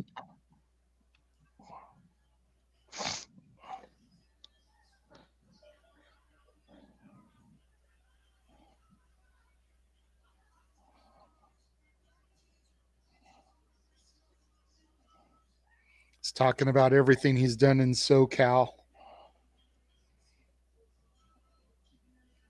12 years he's been in the business at this point. Dude, that's so crazy. Been in TNA for 3 years. So he's been in the business for 32 years now? At this point, if he said 12 years, that means he got in the game in 93. God damn. 32 years in the business. Dude has been around legitimately since the New Generation era. Yeah. What the fuck? And like I said, by the time he got to TNA, he had already competed in WWF, WCW, and ECW. Indie journeyman, man. And then he got to TNA and really kind of took off from there. Awesome shit. It's history and a battle right here, folk.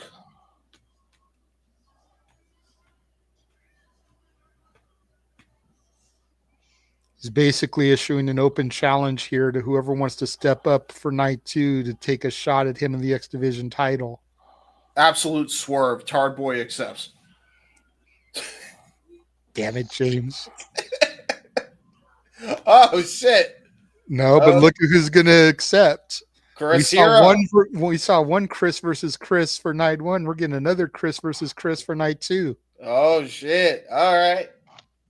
I was going to say, Swerve JJ comes out of the crowd and accepts the challenge. JJ Williams versus Christopher Daniels. I can see it now. Now, see, 5 years later, when we were doing shit with Battleground, I might have been able to get away with that because they would let me in the ring. They would let me bump around. They would work with me, one of the guys. I might have been able to pull that off then. Here, now, my first night in PWG, no. Let's keep in mind, gentlemen, and here's another name for you. I don't remember if he was at this show, but shortly after this, I started to see one Willie Mack in the crowd at PWG. Where is Willie Mack today? Yep. Where have we seen him, former X Division champion, following the path here of Christopher Daniels? Been on AEW, Ring of Honor. Yep. Current JCW champion, I believe. Yep. Currently a part of the Ring of Honor roster and should be a freaking champion. Think he's technically in AEW? Don't know. Don't. So I'm just saying, like, right around this time, I would start seeing young Willie Mack come into shows and became his friend.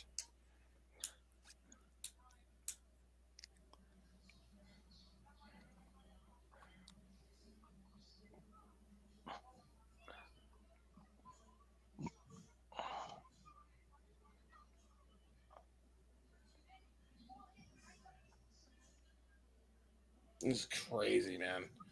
It's just so crazy, like, seeing them set up a match that, like, happened 20 years ago. Mm-hmm. So nuts. This is professional. And pause. And pause. All right. Whoo-wee! What a show so far. We need to make our own damn commercial break, folks. Right? We've only got 2 matches left. My counter says 209.54. Mine's 209.56, so I'll get back to 54. There we go. I'm at 209.54. Yay! Did it. But I mean, go ahead and bring the graphic down real quick, Walter. Sure.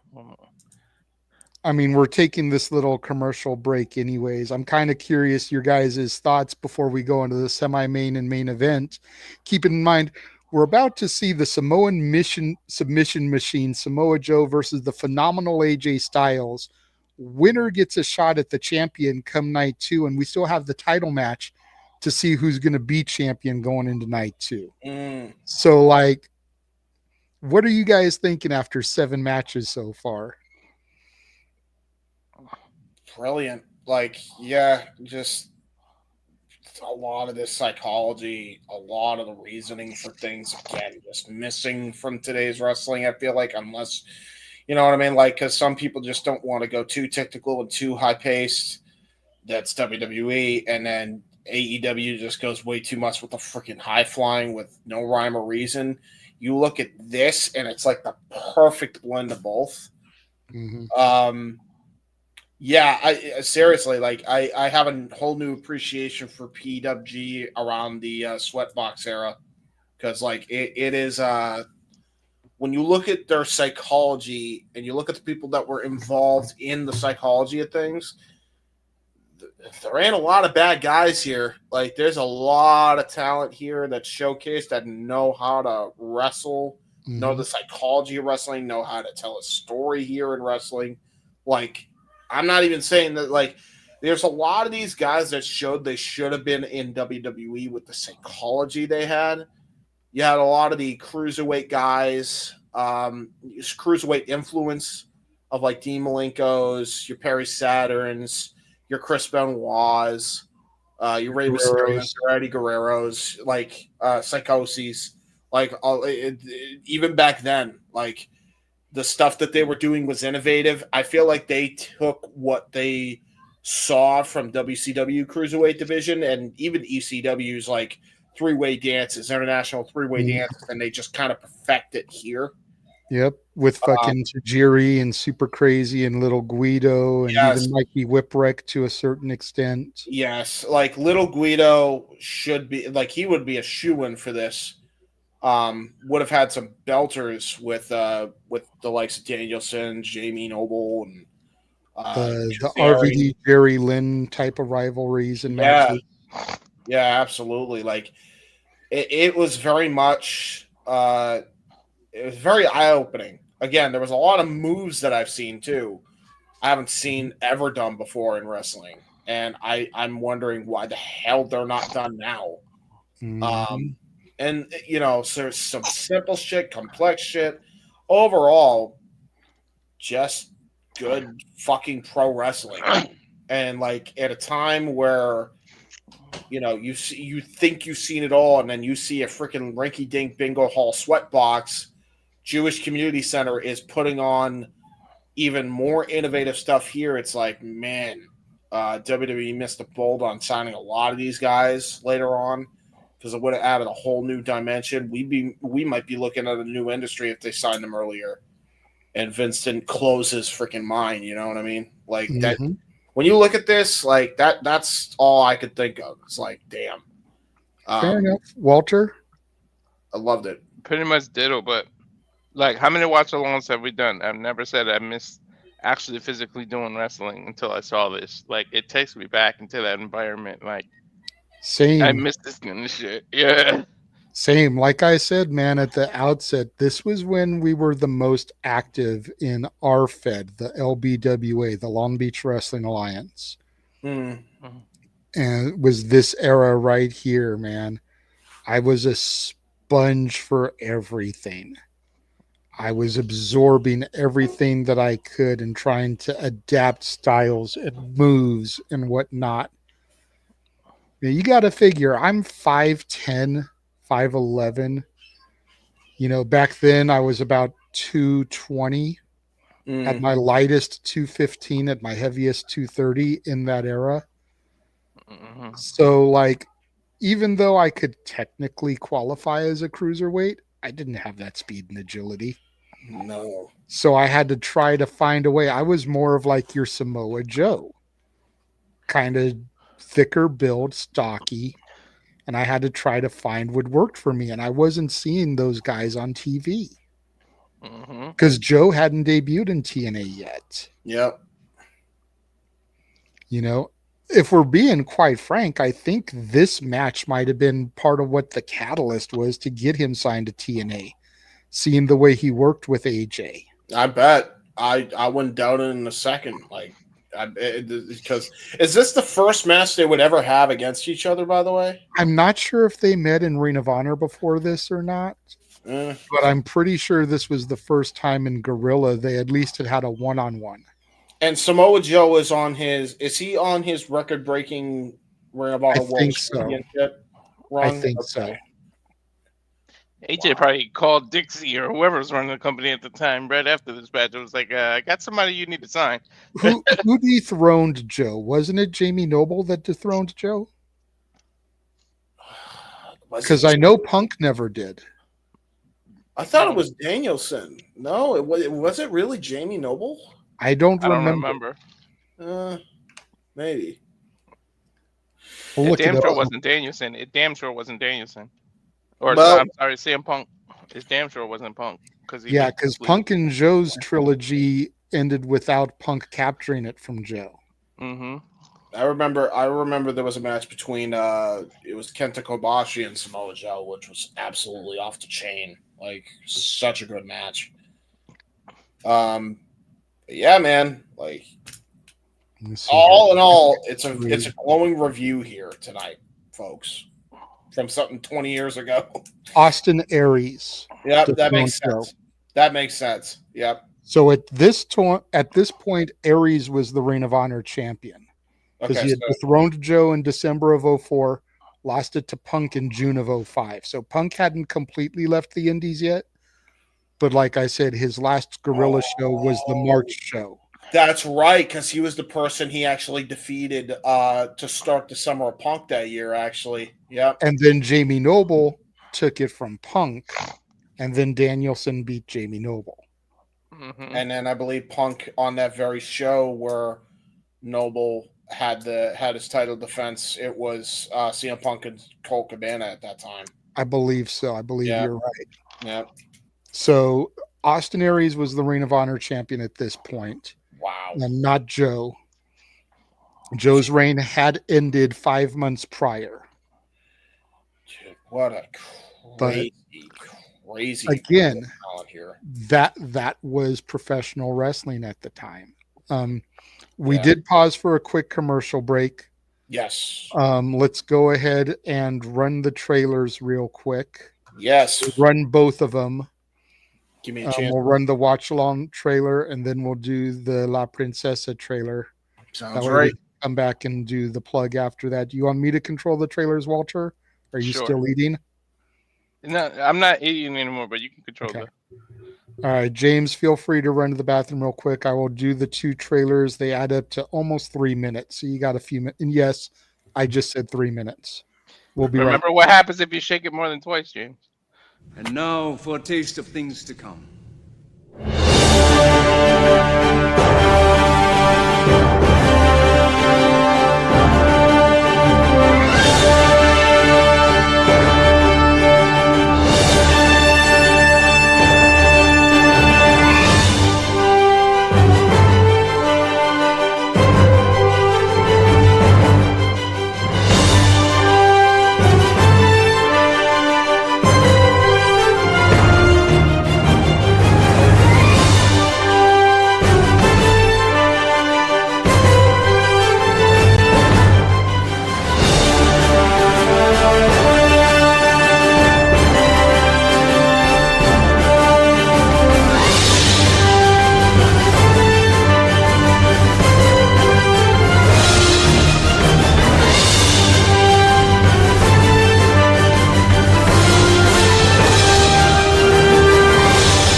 Get it? Got it. Bueno. I need to be the best at everything. Yeah, number one. Hustle from the start. Aim to be the best. No excuses, we go hard. Every single day we winning, winning, winning, winning.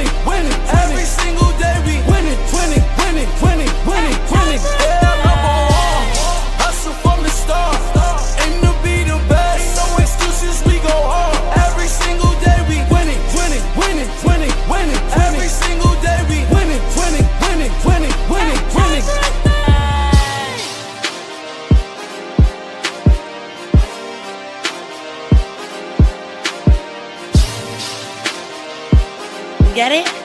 Got it. Bueno. Yeah, number one.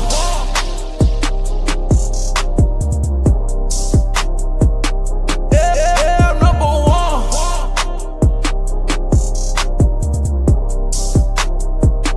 Yeah, number one. Hustle from the start.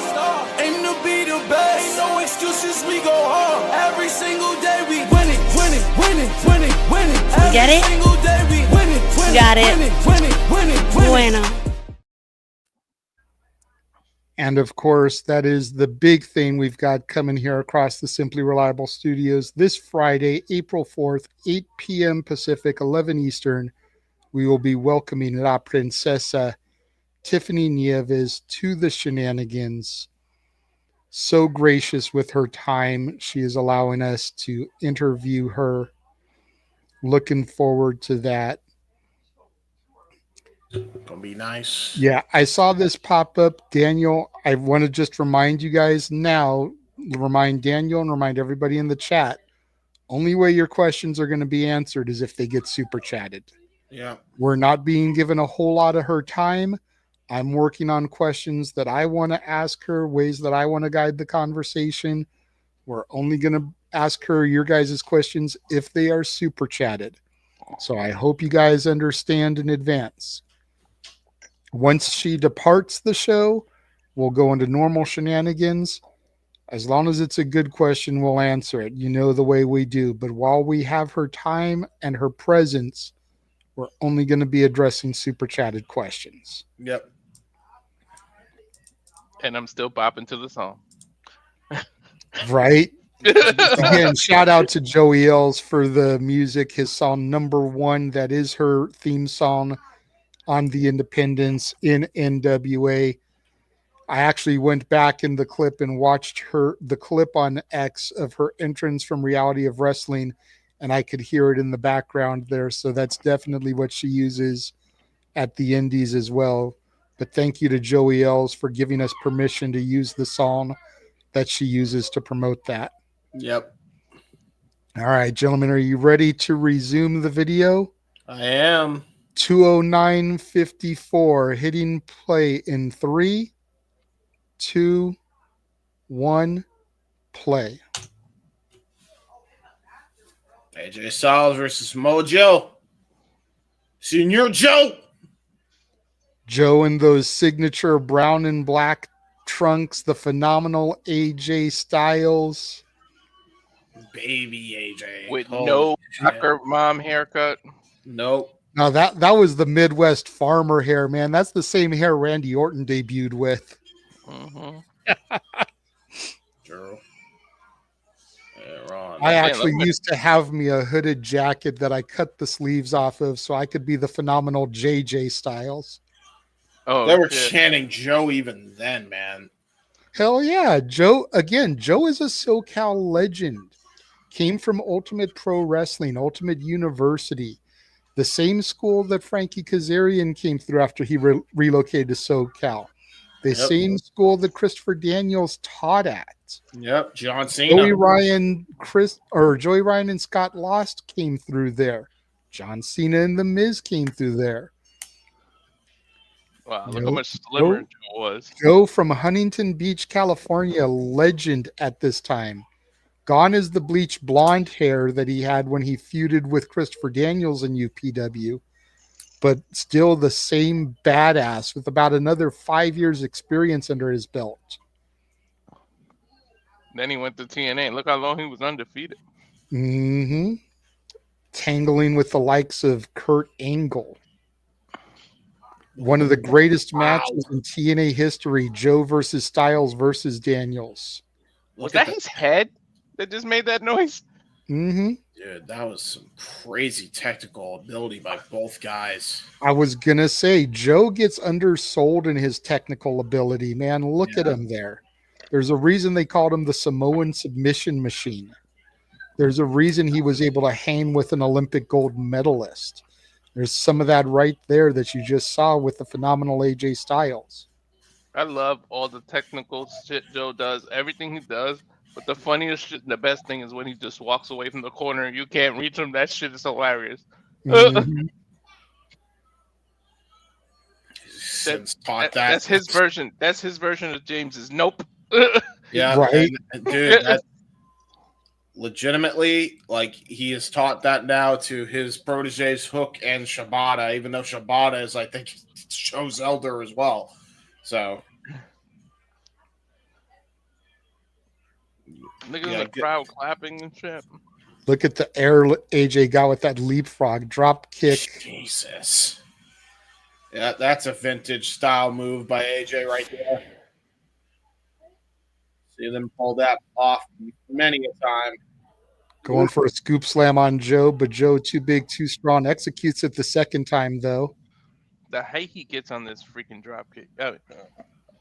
Ooh, Nice jumping knee drop there. Yeah, another vintage styles maneuver there. Only gets a 1 count from the referee. Well, they weren't vintage at this point. They were brand new. Yeah, I know, but well, yeah, back here you would say signature style. Sure. Yeah. I mean, you've seen that multiple times is the thing. Oh, great suplex countering the momentum of Joe. That was AJ able to get the big man over there, showing that you need to not take AJ Styles lightly. Yeah, you ain't kidding. There's a reason he is simply phenomenal. Before Eminem made a song. Irish whip to Joe. Nice tilt-a-whirl backbreaker there, but look at the damage AJ selling the knee there, the weight of Joe across his kneecap. By the way, just to clarify, that the buckles almost came undone just by Joe bouncing off the ropes. That's how beefy he was. It's a beefy boy. Beefy PWG boy. crowd chanting, "Let's go, Joe." Hearing the way this crowd is into Joe, I might have been one of the few guys that was behind AJ at this point because I wasn't as familiar with Joe.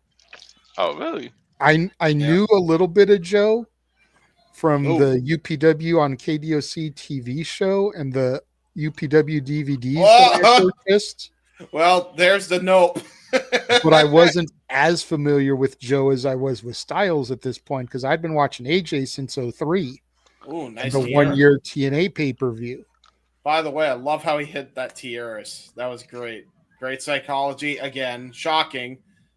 Ooh, tried to go for a springboard. Oh, no! Joe again said nope. Tripped him up, had AJ hit face first on the hardest part of the ring apron. The way AJ hit his neck after that nope. Mm-hmm. Yikes. There's a singular mat to protect both guys. Like one lowly yoga mat. Like that's gonna fucking do a goddamn the old gym mats. Yeah, like holy shit. Like they peeled a mat off the wall and was like, here, let's just throw this down on the ground. There you go. That'll do. That'll take care of everything. Yeah, that'll do, pig. That'll do. That'll do, big. That'll do. Oof. Oh, nice chop. The way that echoed through the sweat box there. Yeah, you ain't kidding.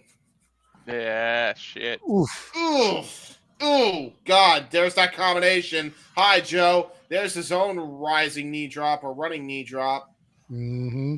Right to the sternum before he would adopt the senton into that combo. Mm-hmm. And PWG, by the way, gentlemen, I meant to bring this up earlier, but I didn't think about it. But at this point, PWG was on WWE's radar. Sean Davari and Molly Holly both attended this show as fans and were spotted in the doorway just watching the action. I actually got a picture with Davari at this event, and I believe Jeff met Molly here. Oh, okay. Oh, wow. Like, I don't think you can actually see them in the doorway there, opposite the hard camera. Oh, wow. But they were there. Bloody nose on AJ, by the way. AJ already got stepped up, by Samoa Joe.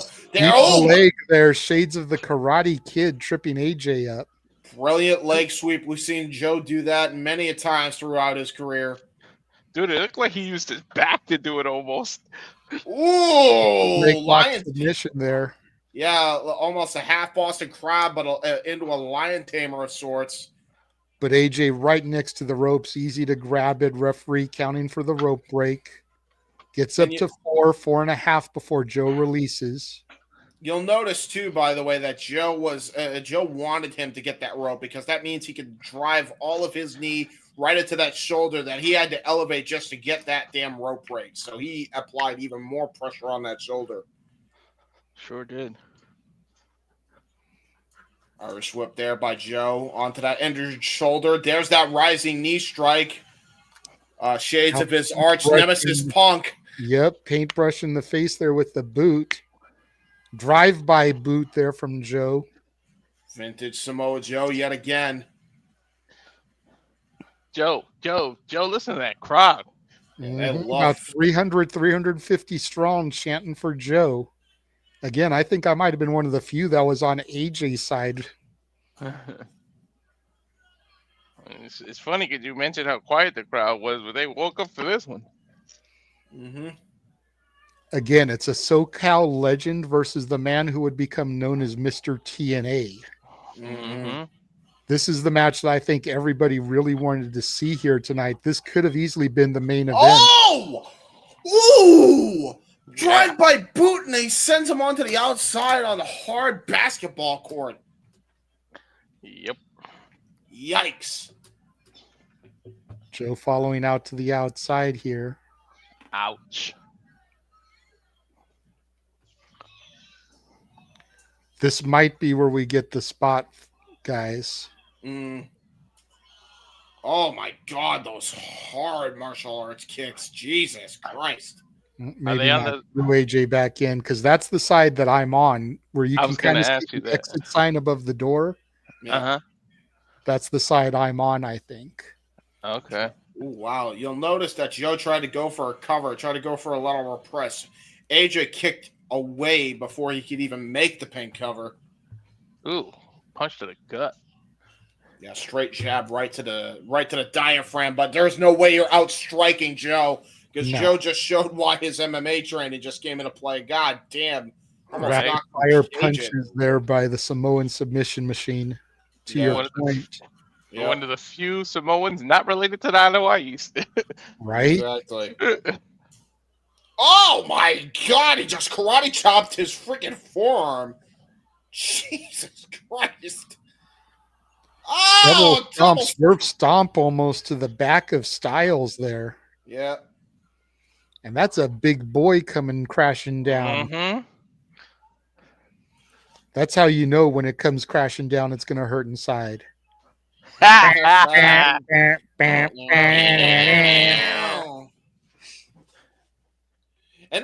you will know that person actually showed up at WrestleMania 21 to help Eugene against Muhammad Hassan and Sean Davari, who's also in the show. Sorry, I had to segue everything. Nice standing switch by AJ there. Joe running into the rope. Nice roll through. Going for the pinfall, but getting trapped there. Right there. AJ does have amateur wrestling background. Kirafuda clutch here. I'm sorry, the Kokina clutch. AJ getting to the ropes, able to get his foot on the bottom rope there, causing the rope break. You can see Joe getting a little frustrated. Mm-hmm. Even just said shit. Damn, sure did. Jeez, I can't believe no censoring here. Mm-hmm. His baby face is ridiculous. 20 years later, grizzled young veterans are both of these individuals. Yes. Mm-hmm. Nice Irish whip into there. Ooh. I'm sure at this time you didn't know he would be over DDT, vintage AJ Styles. There it is, right out of the corner that time. Another move that AJ says that he hasn't done in a long time, doesn't think he can execute it anymore. He might try at WrestleMania or something. DDT. You know, if anyone can bring it out of him, I think Logan Paul could do it. Yeah. You know, I know maybe that's giving Logan Paul too much credit, James. I know how you feel about him, but with the athleticism that Paul shows in the ring, I think if anybody could help bring that out of AJ, it's him. That's what I mean. He'll try to match him for that. And then, you know, at Mania is the time you bust out some old moves. Remember, Booker T did the Harlem Side? Or maybe Logan Paul will try to do it to AJ as a way to kind of spit in his face and get some heel heat. That's true. Either way, both men kind of trading Irish whips right now from corner to corner. Went for the scorpion splash there, Shades of Steen, but Joe caught him with that big Uranagi. Now AJ pulling himself to the outside again. AJ right there. I think, okay, this might be it. Joe bouncing off the ropes. Dive through the ring ropes there. Jesus Christ. He got hang time off that one, by the way. That was a great Uranagi, by the way. It might be Joe's best Uranagi I've ever seen. God damn. I heard me. Holy shit, I heard me, though. I heard you say holy shit, too. Yeah. You didn't move. Nope. God damn. Yeah, there you are. Right there. I'm seeing JJ. I'm seeing Where? young JJ right here. Right side or left side? Yeah, I see him. I see him. He's right there. He's right there in the dead center. He took a picture. I see him with a freaking DSLR camera. Uh-huh. Hey, it was the technology 20 years ago. Leave me alone. I know. I was just saying. I'm pointing it out. Look at my man, JJ. Okay, hey, JJ. Just wait, dude. If we do Jason Takes PWG next month as a retro, I am all up in that main event. 60-minute time limit draw between Daniels and Styles. Jason Voorhees actually showed up at that event, right? Somebody played as him? No. Aww. That was the whole marketing because it was actually on Friday the 13th. So they did Jason Takes PWG. See, this is where they needed Aaron Rift because Aaron Rift would have had him show up and hit the Crystal Lake Slam. Right? I was just saying. Crystal Lake Rain Joe with AJ up on the shoulders there. Set up for the Death Valley driver. AJ able to counter. Oh, Jesus Christ. He slapped the taste out of him. Went for the phenomenal forearm, but AJ slipped. First botch of the night.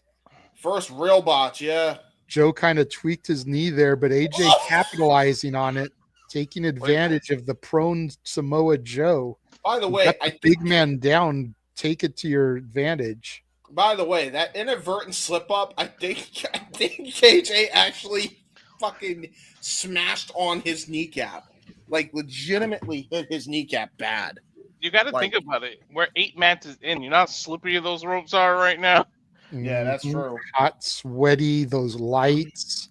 Again, this is called a sweat box for a reason. Think about how sweaty the men are in this match and in the whole evening. Big sweaty men slapping me. 8 matches deep. Fucking spinning wheel kick. Dude, AJ cleaned Joe's clock. I think that might have been him potatoing him. God damn. Dude, this is so much fun. I'm so glad we did this. It's a great match, by the way.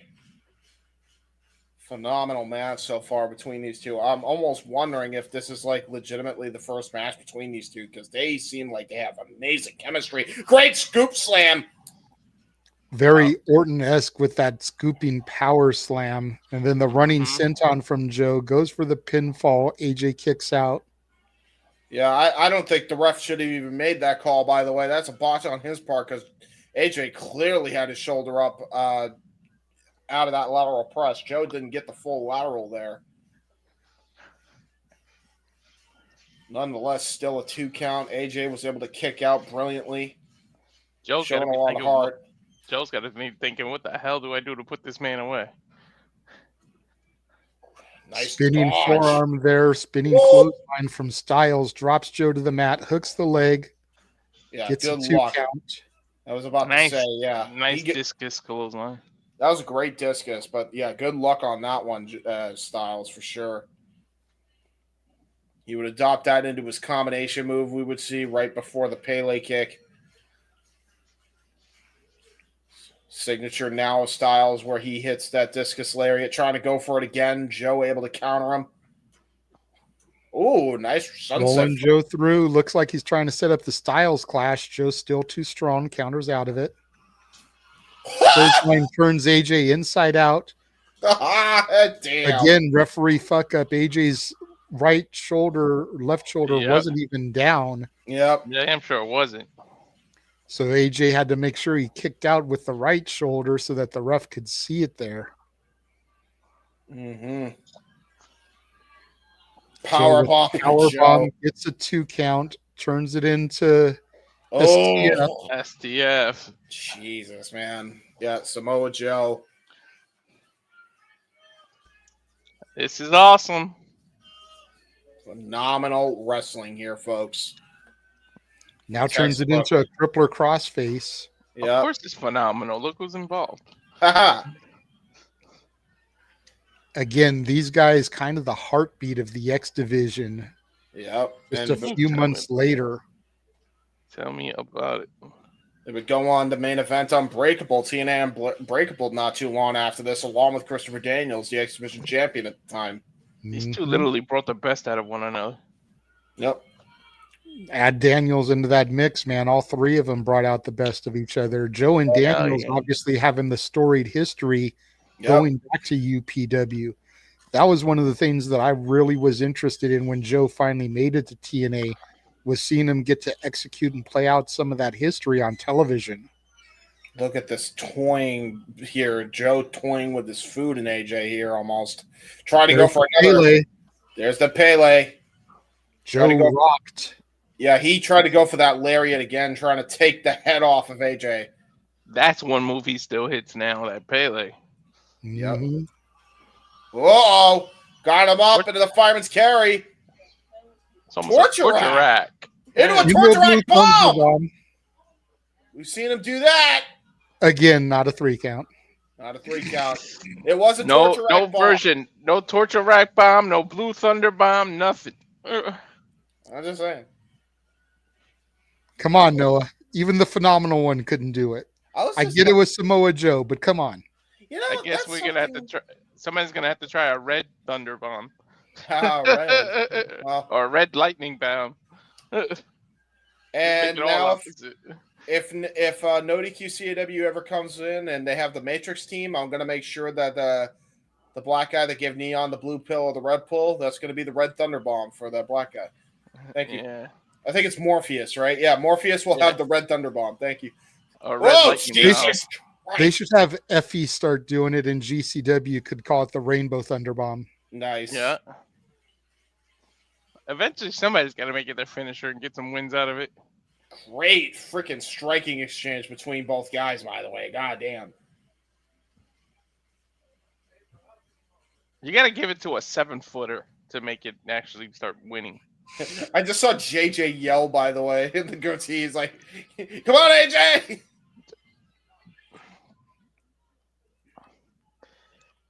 Unreal. 2005, where the hell was I? Oof. AJ climbing to the outside. He's thinking spiral tap here. Oh, geez. I was working at Hollywood Video then. Ooh, tried to cut it off at the pass, but Joe getting kicked in the head. Oh, boy. AJ once again climbing to the top rope here.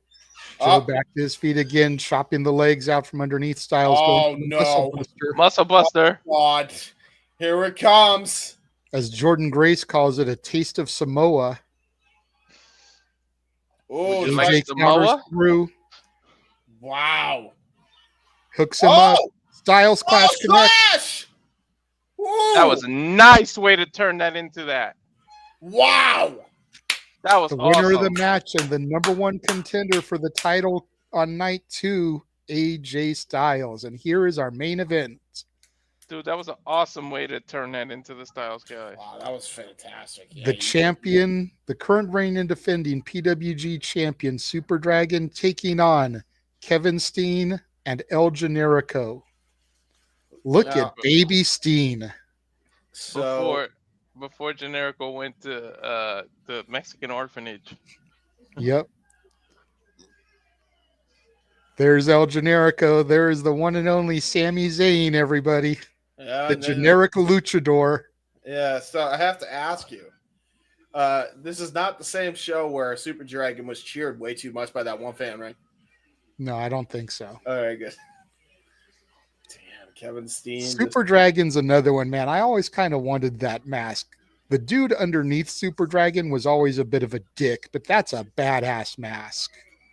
He was a dick, Considering really? my history with Guerrilla, like I would love to have one of those masks. Yeah, he looked like a fucking. He looked like he was full of himself. Look at this. I didn't know he was a Well, dick. he was one of the PWG 6, so it comes with the whole booking yourself as the champion. Yeah. No wonder. I mean, when you look at the names that were in PWG at the time, as far as the local homegrown talent, Super Dragon was probably the biggest star at the time. Well, here we go. Super Dragon, the champion. El Generico and Kevin Steen, the challengers. Rick Knox, the referee. Look how much smaller Kevin Steen was. Damn. Bill Salz, and here we go. El Generico. Kevin Steen was smaller, and El Generico had less facial hair. Yeah, right. True that. This is back when Generico was acting like a black Steen guy. walking right up to Super Dragon, nose to nose, like you do not intimidate me, motherfucker.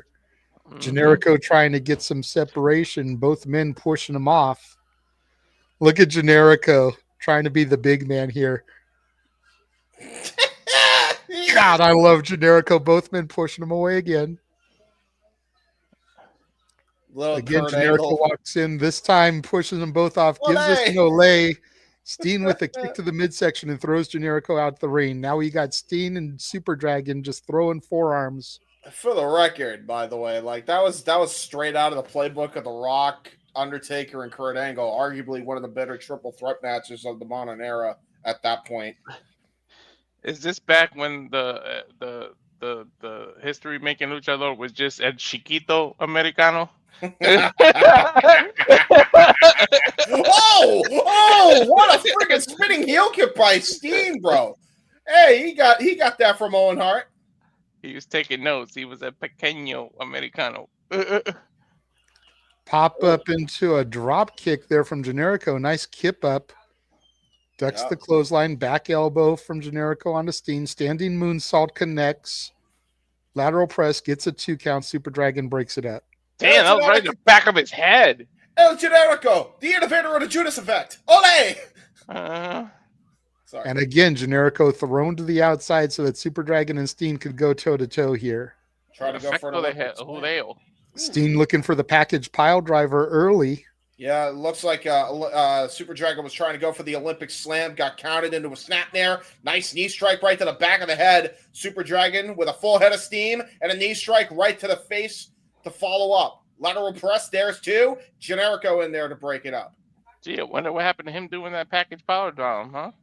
Generico with the short jabs to Super Dragon. Irish whip sends him into the other corner. Uh-oh. Gonna go for the haluva kick. Ooh, got countered right away. Got pushed away by Super Dragon. Tried to go for a Dragon had it scouted. Ooh. Nice up and overhead scissor takedown from Super Dragon. Ooh, nice. Generico with a lucha arm drag. Into a calf kick. I can't believe this. Now Kevin Steen coming from behind, attacking his longtime frenemy, El Generico. God damn, I feel so old watching this, and I wasn't even watching it here. Was Kevin did he have a knee injury? You guys see a knee? Yeah, he had a. Yeah, he does. This was right after his first knee injury. I remember it too, because he got like super injured bad, so he needed a knee brace to kind of support it. Nice gut wrench by Steen. Ooh. Generico has the hand there, going for the run to the top rope into a spinning DDT. Steen turns it into a backbreaker. Oh no! His own momentum hurt him. Baseball slide takes out Super Dragon, leaving it Steen and Generico on the inside. 2 count from Steen. Already showing IQ of a veteran right there by Steen. Trying to He take was down Mr. Wrestling back here. That was his nickname. Yeah, I mean he's definitely Not the showing prize his fighter. Yeah, showing his IQ right here, big time.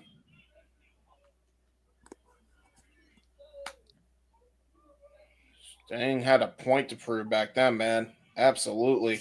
Oof. Oh, The top drops Generico to the mat. God, damn. Loud. Hey, I think I know where Gunther tried to get his chop game from. Notice Right? the Hatchet Man there on Steen's boots, reference to ICP and the Juggalo Army. Yeah, he was definitely a part of ICW around that time. I believe that's where he got his break in America, was with the ICW guys.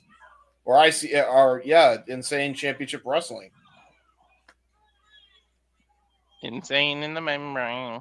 Insane in the brain. JCW, sorry. Insane. Yeah, Juggalo Championship Wrestling. Championship, yes. That's actually what it was called, folks. We're not making that up. Trust me, I've never been an ICP guy, but I know enough about them to know what the company was called. Nice stomp there to the back of Generico. And again, think about the size differential between Steen and Generico. And now the stomp from Super Dragon to Steen on top of Generico's chest. Well, Super Dragon and Steen about the same size there. And Super Dragon and Kevin Steen are looking at Generico like, Goomba, fuck you. All right. Mm-hmm. I believe at this point, Super Dragon was competing in CZW and ROH and IWA Mid-South. Again, that's why I say, like, out of all the local talent, he was the biggest star out of everybody. Tried to go for a baseball slide. Got countered by Super Dragon. Great pinning combination. Great roll through, though, by Generico. Oh, God, got caught, though. Lotus lock by Super Dragon. Using the leg strength there that he has on his frame, added with the body weight. Almost Super Dragon's another one, man. The injuries just took a toll on him, and he wasn't able to wrestle anymore. Whether he was a good guy or a bad guy, IRL, you hate to see injuries hinder a career of someone that gifted. Yeah, that's that style too, man. It's just injuries. Huh? Well, I mean, maybe if he didn't. Maybe that's karma. Maybe if he wasn't such a fucking dick to, the kid who was saying Super Dragon, he was your biggest fan, man. You had to be a dick. Come on, man. Just saying that lucha libre style. Just look how many times Rey has had surgery on his knees. You're just prone to it. I had surgery 5 times in my left knee. The chops to Generico's chest from someone as heavy-handed as Super Dragon and someone as pale as Generico. Yep. Tilt-a-whirl backbreaker from Super Dragon. That'll leave a red mark. Steen with a double stomp to the back of Dragon now, giving him a receipt there. Ooh, Steen talking snap, too. Jesus Christ. Raining down punches, Steen. Kicked his ass out of the ring, leaving just him and El Generico. Mm-hmm. And Steen there taking a drink of water. Ah, no. Spitting it on Generico. Oh, no. Why did he point at his ding-a-ling? He was a dick even back then. Damn. Mr. Wrestling showing why he earned that nickname. Ooh, got kicked right in the shoulder blade, though. Nice pick up Inseguri by Steen. I don't know why I thought you said Sting for a second instead of Steen. I was like, huh? Steen. The tandem known as Steen Erico. Haha. Mm-hmm. They are fighting. They are not a tandem. They be fighting. Uh-oh. Damn, no beard, no nothing on Steen. That's crazy. Mm-hmm. Again, baby-faced. Mm-hmm. Big time wrestles. Oh, nice knife edge. Generico making a comeback. Mm-hmm. Yeah, doesn't have the same effect when a guy has a T-shirt on, though. Yeah, I was about to say because he's. Oh no, Sting suplex. Brainbuster. Brainbuster. Yep.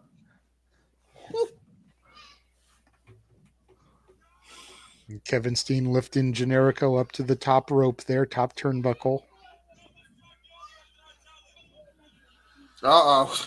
Jaw-jacking the crowd. I was about to say, is he jaw-jacking you, JJ? He said something about his talent. I didn't hear exactly what he said. I didn't know any of these guys at this point. You got to keep in mind, this was the first time seeing any of them. Dude, that's so crazy. The only people I knew at this point were the guys on TNA television and Samoa Joe. Like, I didn't even know who Bryan Danielson was at this point. Great. This was my debut, my first time seeing Bryan Danielson. Woo, what a chop. To think these guys would be in the main event of WrestleMania, these two. Winning tag team titles. Yep. With the logo of the Pro Wrestling Guerrilla on their tights. Yep. And then giving shouts out to Super Dragon in the post-show press conference for giving them their big break. And then then main eventing with Stone Cold. Like, who would have thought that? Yeah, right. Generico running up the top rope there, turns into the tornado DDT. Vintage Generico there. Yep. This is making me so want Generico versus Americano so bad now. Yeah. Super Dragon and Kevin Steen fighting on the outside here. I mean, we already get the El Generico versus El Canadian. Let's go to El Americano now. Right. Ole! Ole! Oh no! Gonna pull a Christian Cage! Oh no!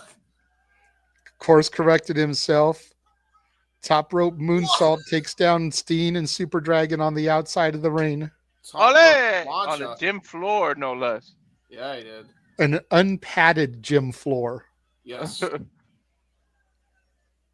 Ole, ole, ole, ole.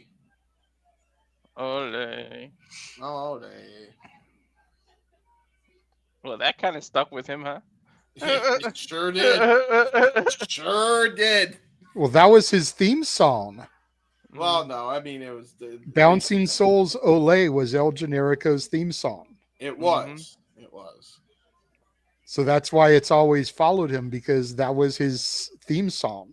So fans still chanted knowing who it is. Huge splash off the top onto Steen. Hooks the leg. Gets a 2 count.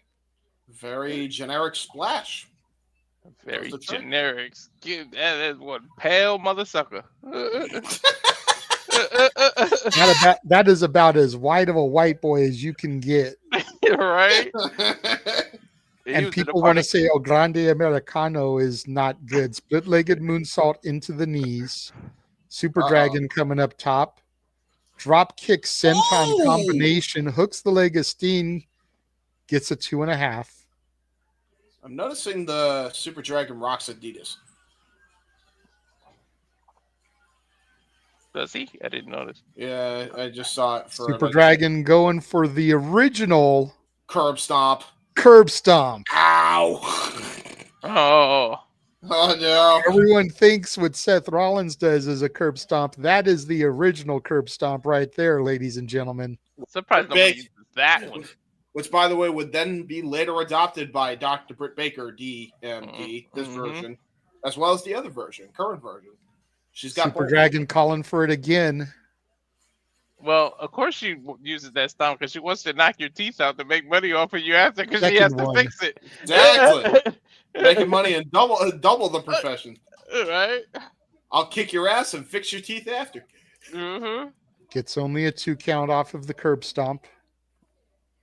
Now, the funniest thing is, though, she should have had a doctor's license too, because then, if she had a doctor's license, it's like, I'll kick your teeth down your throat, then I'll reach into your ass, take the teeth that I shoved down your gullet, and then put them back in your mouth.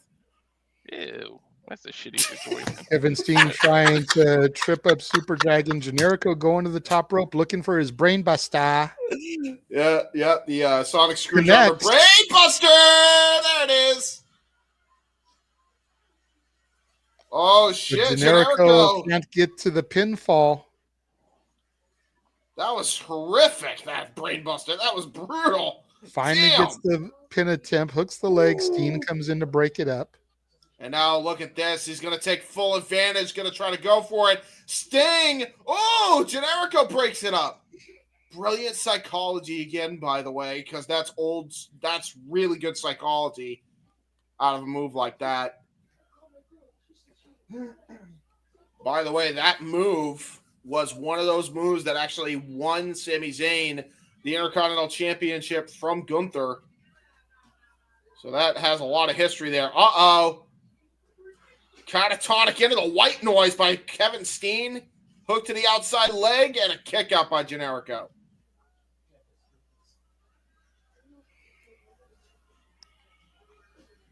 Dragging Generico to the corner. Steen up top looking for a moonsault here.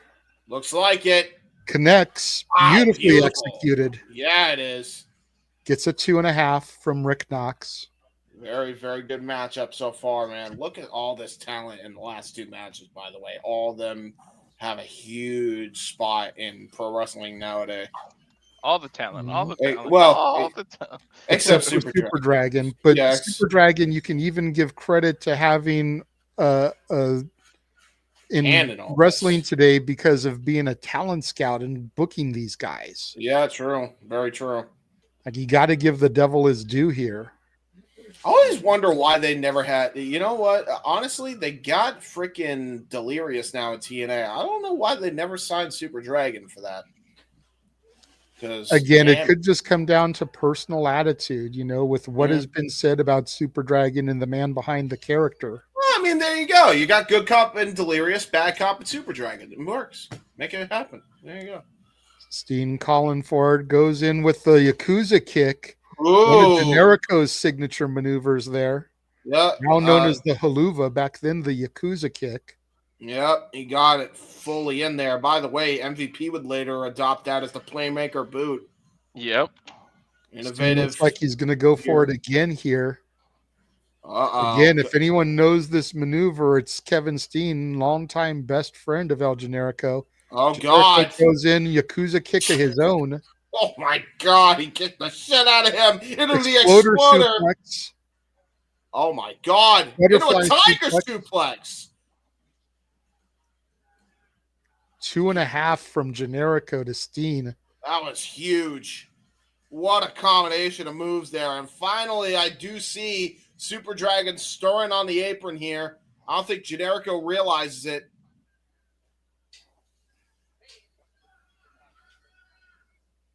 Generico now going to try to pick up Kevin Steen here. The two Canadians duking it out. Pieces, so to speak. Yeah, exactly. He feels like Super Dragon is out.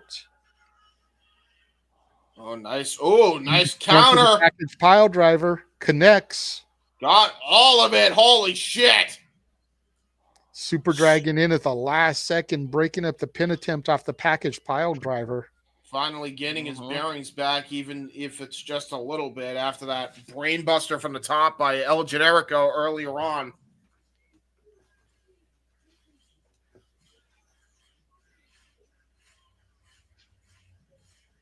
All 3 men exhausted here, absolutely at their wits' end here, trying to find some opening to win the title here. Kevin Steen to a vertical base first. Going for a package pile driver on Super Dragon, it looks like. Yeah, dropping a knee. Counters. Yeah, brilliant by Super Dragon. And a hell of a clothesline. Turning Steen inside out. Now turning his focus onto El Generico, it looks like. Well, maybe not. Oh! God damn, somersault through the turnbuckles, and he just took out Kevin Steen. He might have wiped him out for the rest of the match here. Super Dragon going to the top rope. Double stomp. Got all of it. That was a Kevin Sullivan-like double stomp also. And there's that Lariato! Gonna go for the Dragon Driver! Got all of it! Holy shit, did he spike Generico? It is game, set, match. Steen tried to break it up, but was just too late. Wow, man. The winner of the match and still your PWG champion, Super Dragon. What? Jeez, I wonder who booked that. It was a great finish, by the way. The Burning Hammer Driver. Never seen it done like that. Who's this? AJ Styles, the number one contender. All right. Remember, AJ's going to face Super Dragon now tomorrow night. Lord, he looks so much bigger with the way the camera was. I was about to say. Couldn't really hear what AJ said, but you could pretty much figure he's saying, "Keep it warm for me. I'm coming for this." I believe he would go on to win it, by the way. Let's not give away spoilers, James. We're going to be watching this again. Oh, I thought it was later. All right. And that's it. Now we're getting the little post-show interviews. We can cut it at this point if we want. Oh, yeah. God. Because the matches are over. I feel like we timed it perfectly. Bonus features, post-match interviews and whatnot. We timed it perfectly like a real pay-per-view. Look what that is. All right. Right. So, show is officially over. Your first PWG full show experience is in the books. I'm going to start with you, Walter. What'd you think? Fucking awesome, man. Like I said, it takes me back to days of taking bumps and stuff. And it's so great to go back in time and knowing what these people would become. And it's just awesome to see where they started and see the beginning of the journey and just be like, dude, I was there. For you to say that, it's freaking awesome. And kudos. I look forward to doing more of these. This was awesome. Like literally. I'm with Walter. This was phenomenal. Again, unfortunately, PWG full length is not something that really exists online. Yeah. So we're definitely going to have to pick and choose what we do, what we don't do. But I do have tomorrow, night 2 of this. I did find Jason Takes PWG in its entirety, which would be the following month. Yeah. Friday, May 13th, which will be a Tuesday for us here this year. Tuesday, May 13th. So we can do that one. And then from there, it's sporadic at best. I did find a guy that has some of the shows that furthers this feud that we had earlier with Scorpio Sky and Scott Lost. Yeah. But he only has certain matches post. I've messaged him asking if there's any way he can upload the full shows, waiting to see if it happens. As of right now, he hasn't. And the matches he's uploaded from the shows are the ones with the big names from those shows. So it's Scorpio Sky versus Scott Lost is a nothing thing in the grand scheme of things, unfortunately. But I hope he uploads those couple of other shows so that you can really see how the feud progressed from this point to the end of the year. Yeah, man, I can't wait. It's just fun to be able to get in the time capsule and go back. Wrestling was a different thing then. Like we touched on at the outset, Eddie Guerrero was still alive. Chris Benoit hadn't gone mental yet and done what he did. Hulk Hogan was going into the Hall of Fame the next night. Yeah. And wasn't a social pariah getting booed out of the building like he is these days. TNA hadn't even hit its 3rd year yet as a company. Stone Cold just retired only for 2 years, I think. Yeah, because I think he retired in 2003. Yeah. Yep. Was barely retired for 2 years because WrestleMania 19 was his last match. And then here he would be on this show at WrestleMania 21 when they did Austin on Carlitos Cabana, Piper's Pit, that whole thing. But to your point, it's fun sometimes to go back and relive this shit and look at how things changed. Look at how the business has changed. Look at where these people are today. Again, Kevin Steen, Kevin Owens, is going to be fighting Randy Orton at WrestleMania this year, 20 years later. Yep. El Generico, Sami Zayn, we still don't know what's going to happen for him as far as WrestleMania. AJ Styles is facing Logan Paul at WrestleMania 20 years later. Christopher Daniels just retired. Samoa Joe is in the ops in AEW. Frankie Kazarian has the Call Your Shot Gauntlet Trophy, could very easily become world champion later this month. All signs point to him cashing in when they come to LA. Yeah. You know, the SCU becoming champion in SoCal. So crazy, man.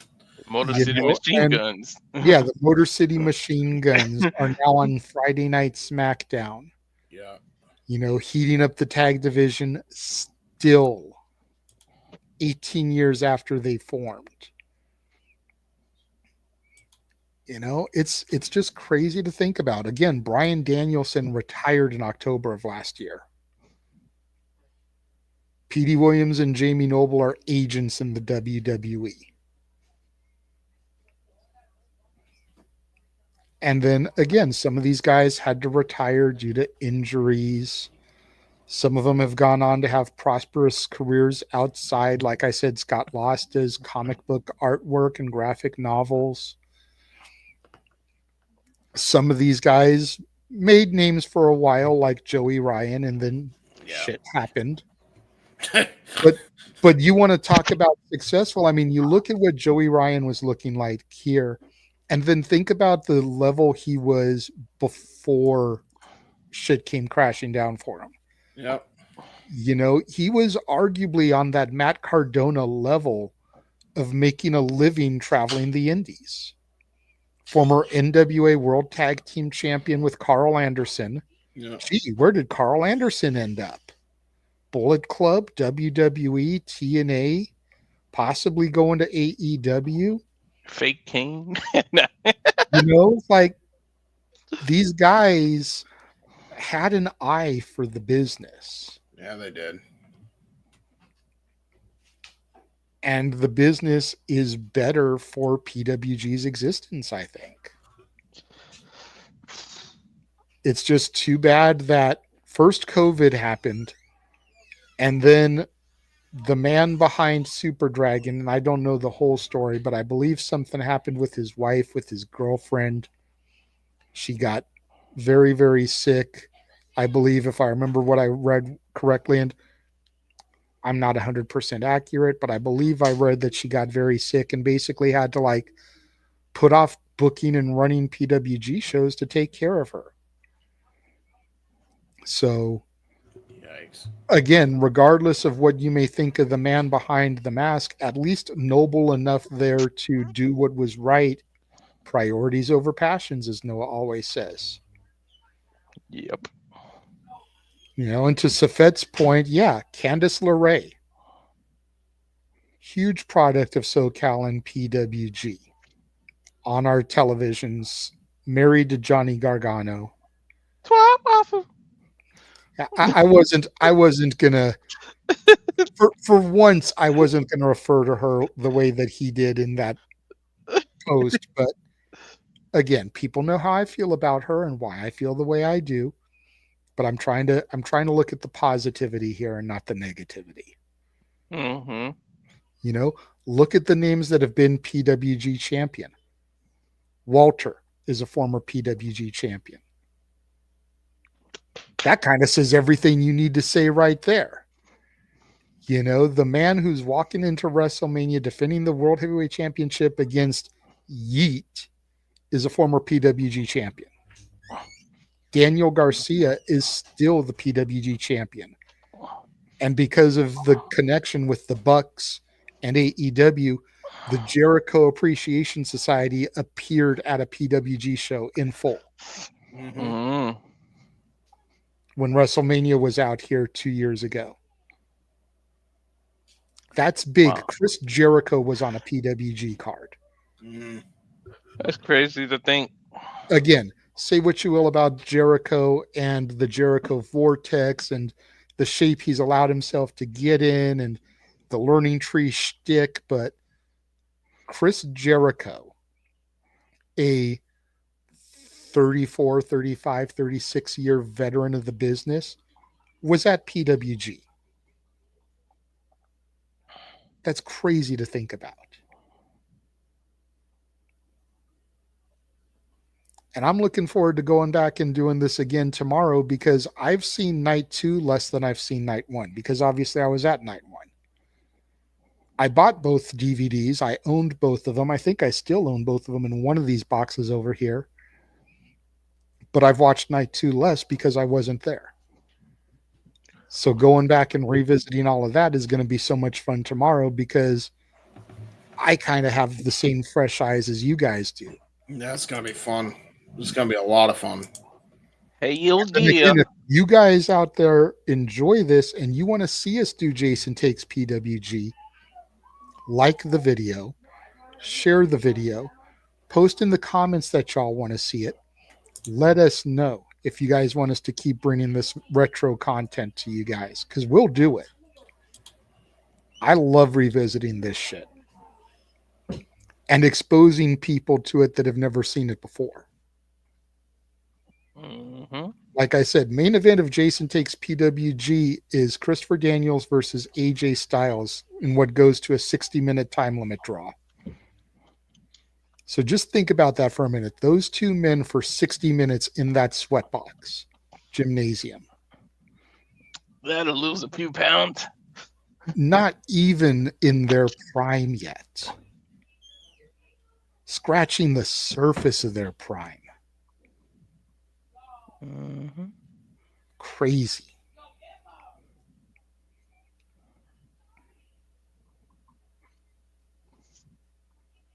James, your final thoughts on the show. We got Walters. Yeah, man, fantastic. Like everything I said before, show was excellent. Honestly, if you're going to be marks for PWG and AEW really likes that indie-rific style, I highly recommend that people need to take notes on this specific show. There was psychology and everything. Everything made sense. There was great high spots, and it flowed with the match and the story they were telling. Quite honestly, WWE should take a fucking page out of this playbook too. It's not just relegated to AEW. WWE should fucking look back at this show and see where they're lacking in the in-ring department. The industry as a whole should.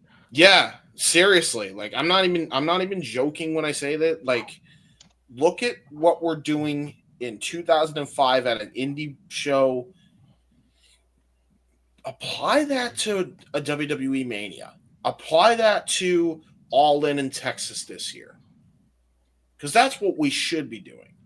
This is a show that you look back on and study. Seriously. I'm not even saying that to be funny. Like, this show opened my eyes to a lot. And, you know, who the fuck knew that a sweatbox could produce such great, fantastic, logical wrestling? Like, I know DJ is heavy old school. I'd show him this show. I know Ryan really loves indie-rific style stuff. I'd show him this show. There you go. So I can't wait to see what night 2 offers, man. Like, I love this show a lot. Well, one thing we know for sure is night 2 is going to give us Super Dragon versus AJ Styles and Christopher Daniels versus Chris Hero. Yep. Both matches guaranteed to be bangers, plus the whole rest of the card. Yep. And we'll be right here for it. Same bat time, same bat channel, except I should actually be here right when we start tomorrow. Yay! We'll do DQ review tomorrow night. There you go. All right, folks. I am tired. That was a lot. I'm tired too. Shout out to Mick Foley. Like, I hope he's doing well. I thought that was an April Fool's prank. Like, apparently, it's true about his car accident. So I hope you're all right. Again, like we haven't hyped it enough, make sure you guys are there this Friday, April 4th, 11 Eastern, 8 Pacific, as we do a special Friday shenanigans, welcoming La Princesa, Tiffany Nieves. Looking forward to it. I think that's what I'm going to be doing here tonight now. After I finish eating, is I'm going to be going back through some of her old interviews and taking notes. Yes. As you see Walter bowing down to La Princesa. This peasant bows. I'm scared. I'm sorry I rooted against you in favor of Natalia. I'm sorry. You should have seen we were doing a watch along, and I went, I'm going to sit behave today. I was about to say. Make sure you join us tomorrow on the Spaces as Walter hosts his Simple Spaces. I will be there. James probably will not be there, but he will be back here tomorrow night for night 2 of PWG All-Star Weekend 1. James, tell them where they can find you, though. Yes. Hello. Speaking of Natalia, you guys can find me on the YouTube and Twitter at jhebertside95. Instagram too, but I'm barely on there much. And on Facebook at James Heban Hebert. I do be current of things on the internet. Oh, yeah. There you go. Spaces tomorrow. Oh, my God. Hello. Walter? Jesus. Spaces. Yeah. Well, I'll be on Walter Space. So there you go. Oh, all right. Speaking of spaces, on X, you can follow me at Walter Alex Cruz, which would have the space there. The Instagram at walter.cruz.940, and of course the bread and butter of this whole thing, the YouTube channel at Rage of Wrestling. Please subscribe. Subscribeth. Subscribe before I get Vito and the rest of the family after you, and make you sleep with those fishes that throw you over that boat with some cement shoes on. Sleeping with the fishes. And then last but not least, you can find me on Instagram at the Renegade JJ Williams, on X at ROWJJ Williams and Casa D18 Studio, and on YouTube at Casa D18 Studios. Is that Tiffany Nieves or who? No, that's Cora Jade. Of course it is. Okay, so all the butts. Casa D18 Studio is the X account where you can find me doing the spaces every Tuesday and Thursday. So make sure you follow that one if you want to listen to us and our weekday shenanigans. Amen. There you go. Well, never mind about Walter. Not getting in trouble. Yeah, he got in trouble. Maybe she's. Oh, I think he means because JJ's got one of those now. Oh, yeah, true. There you go. No, I love that you assumed, James, but I would not do that to her. No. My wife actually saw that graphic the other day. She was like, I kind of want to walk up and just smack her ass one time. Right? Oh, my Lord. Well, I'm definitely looking forward to watching NXT back tomorrow when it comes onto the CW app, since we've been on the air since 8 o'clock, and Spectrum, I can't DVR it, so yes, I miss. And I know a little bit of what's going down tonight, but I'm looking forward to watching it play out. Yeah, I'm in a hotel. I could have watched it, but I'd rather do this stuff. I didn't even think about it. I forgot about NXT 2. You just said that. But thank you to everybody for joining us, for watching along. We will see you guys tomorrow again, 8:30 Eastern, 5:30 Pacific, for night 2 of PWG All-Star Weekend. Once again, the link for it will be in the description if you guys want to watch along with us. Mm-hmm. For the Heebman James Hebert, for Mr. Reliable, I am the Renegade of Wrestling JJ Williams. Thank you all for watching. We will catch you guys next time. Subscribe.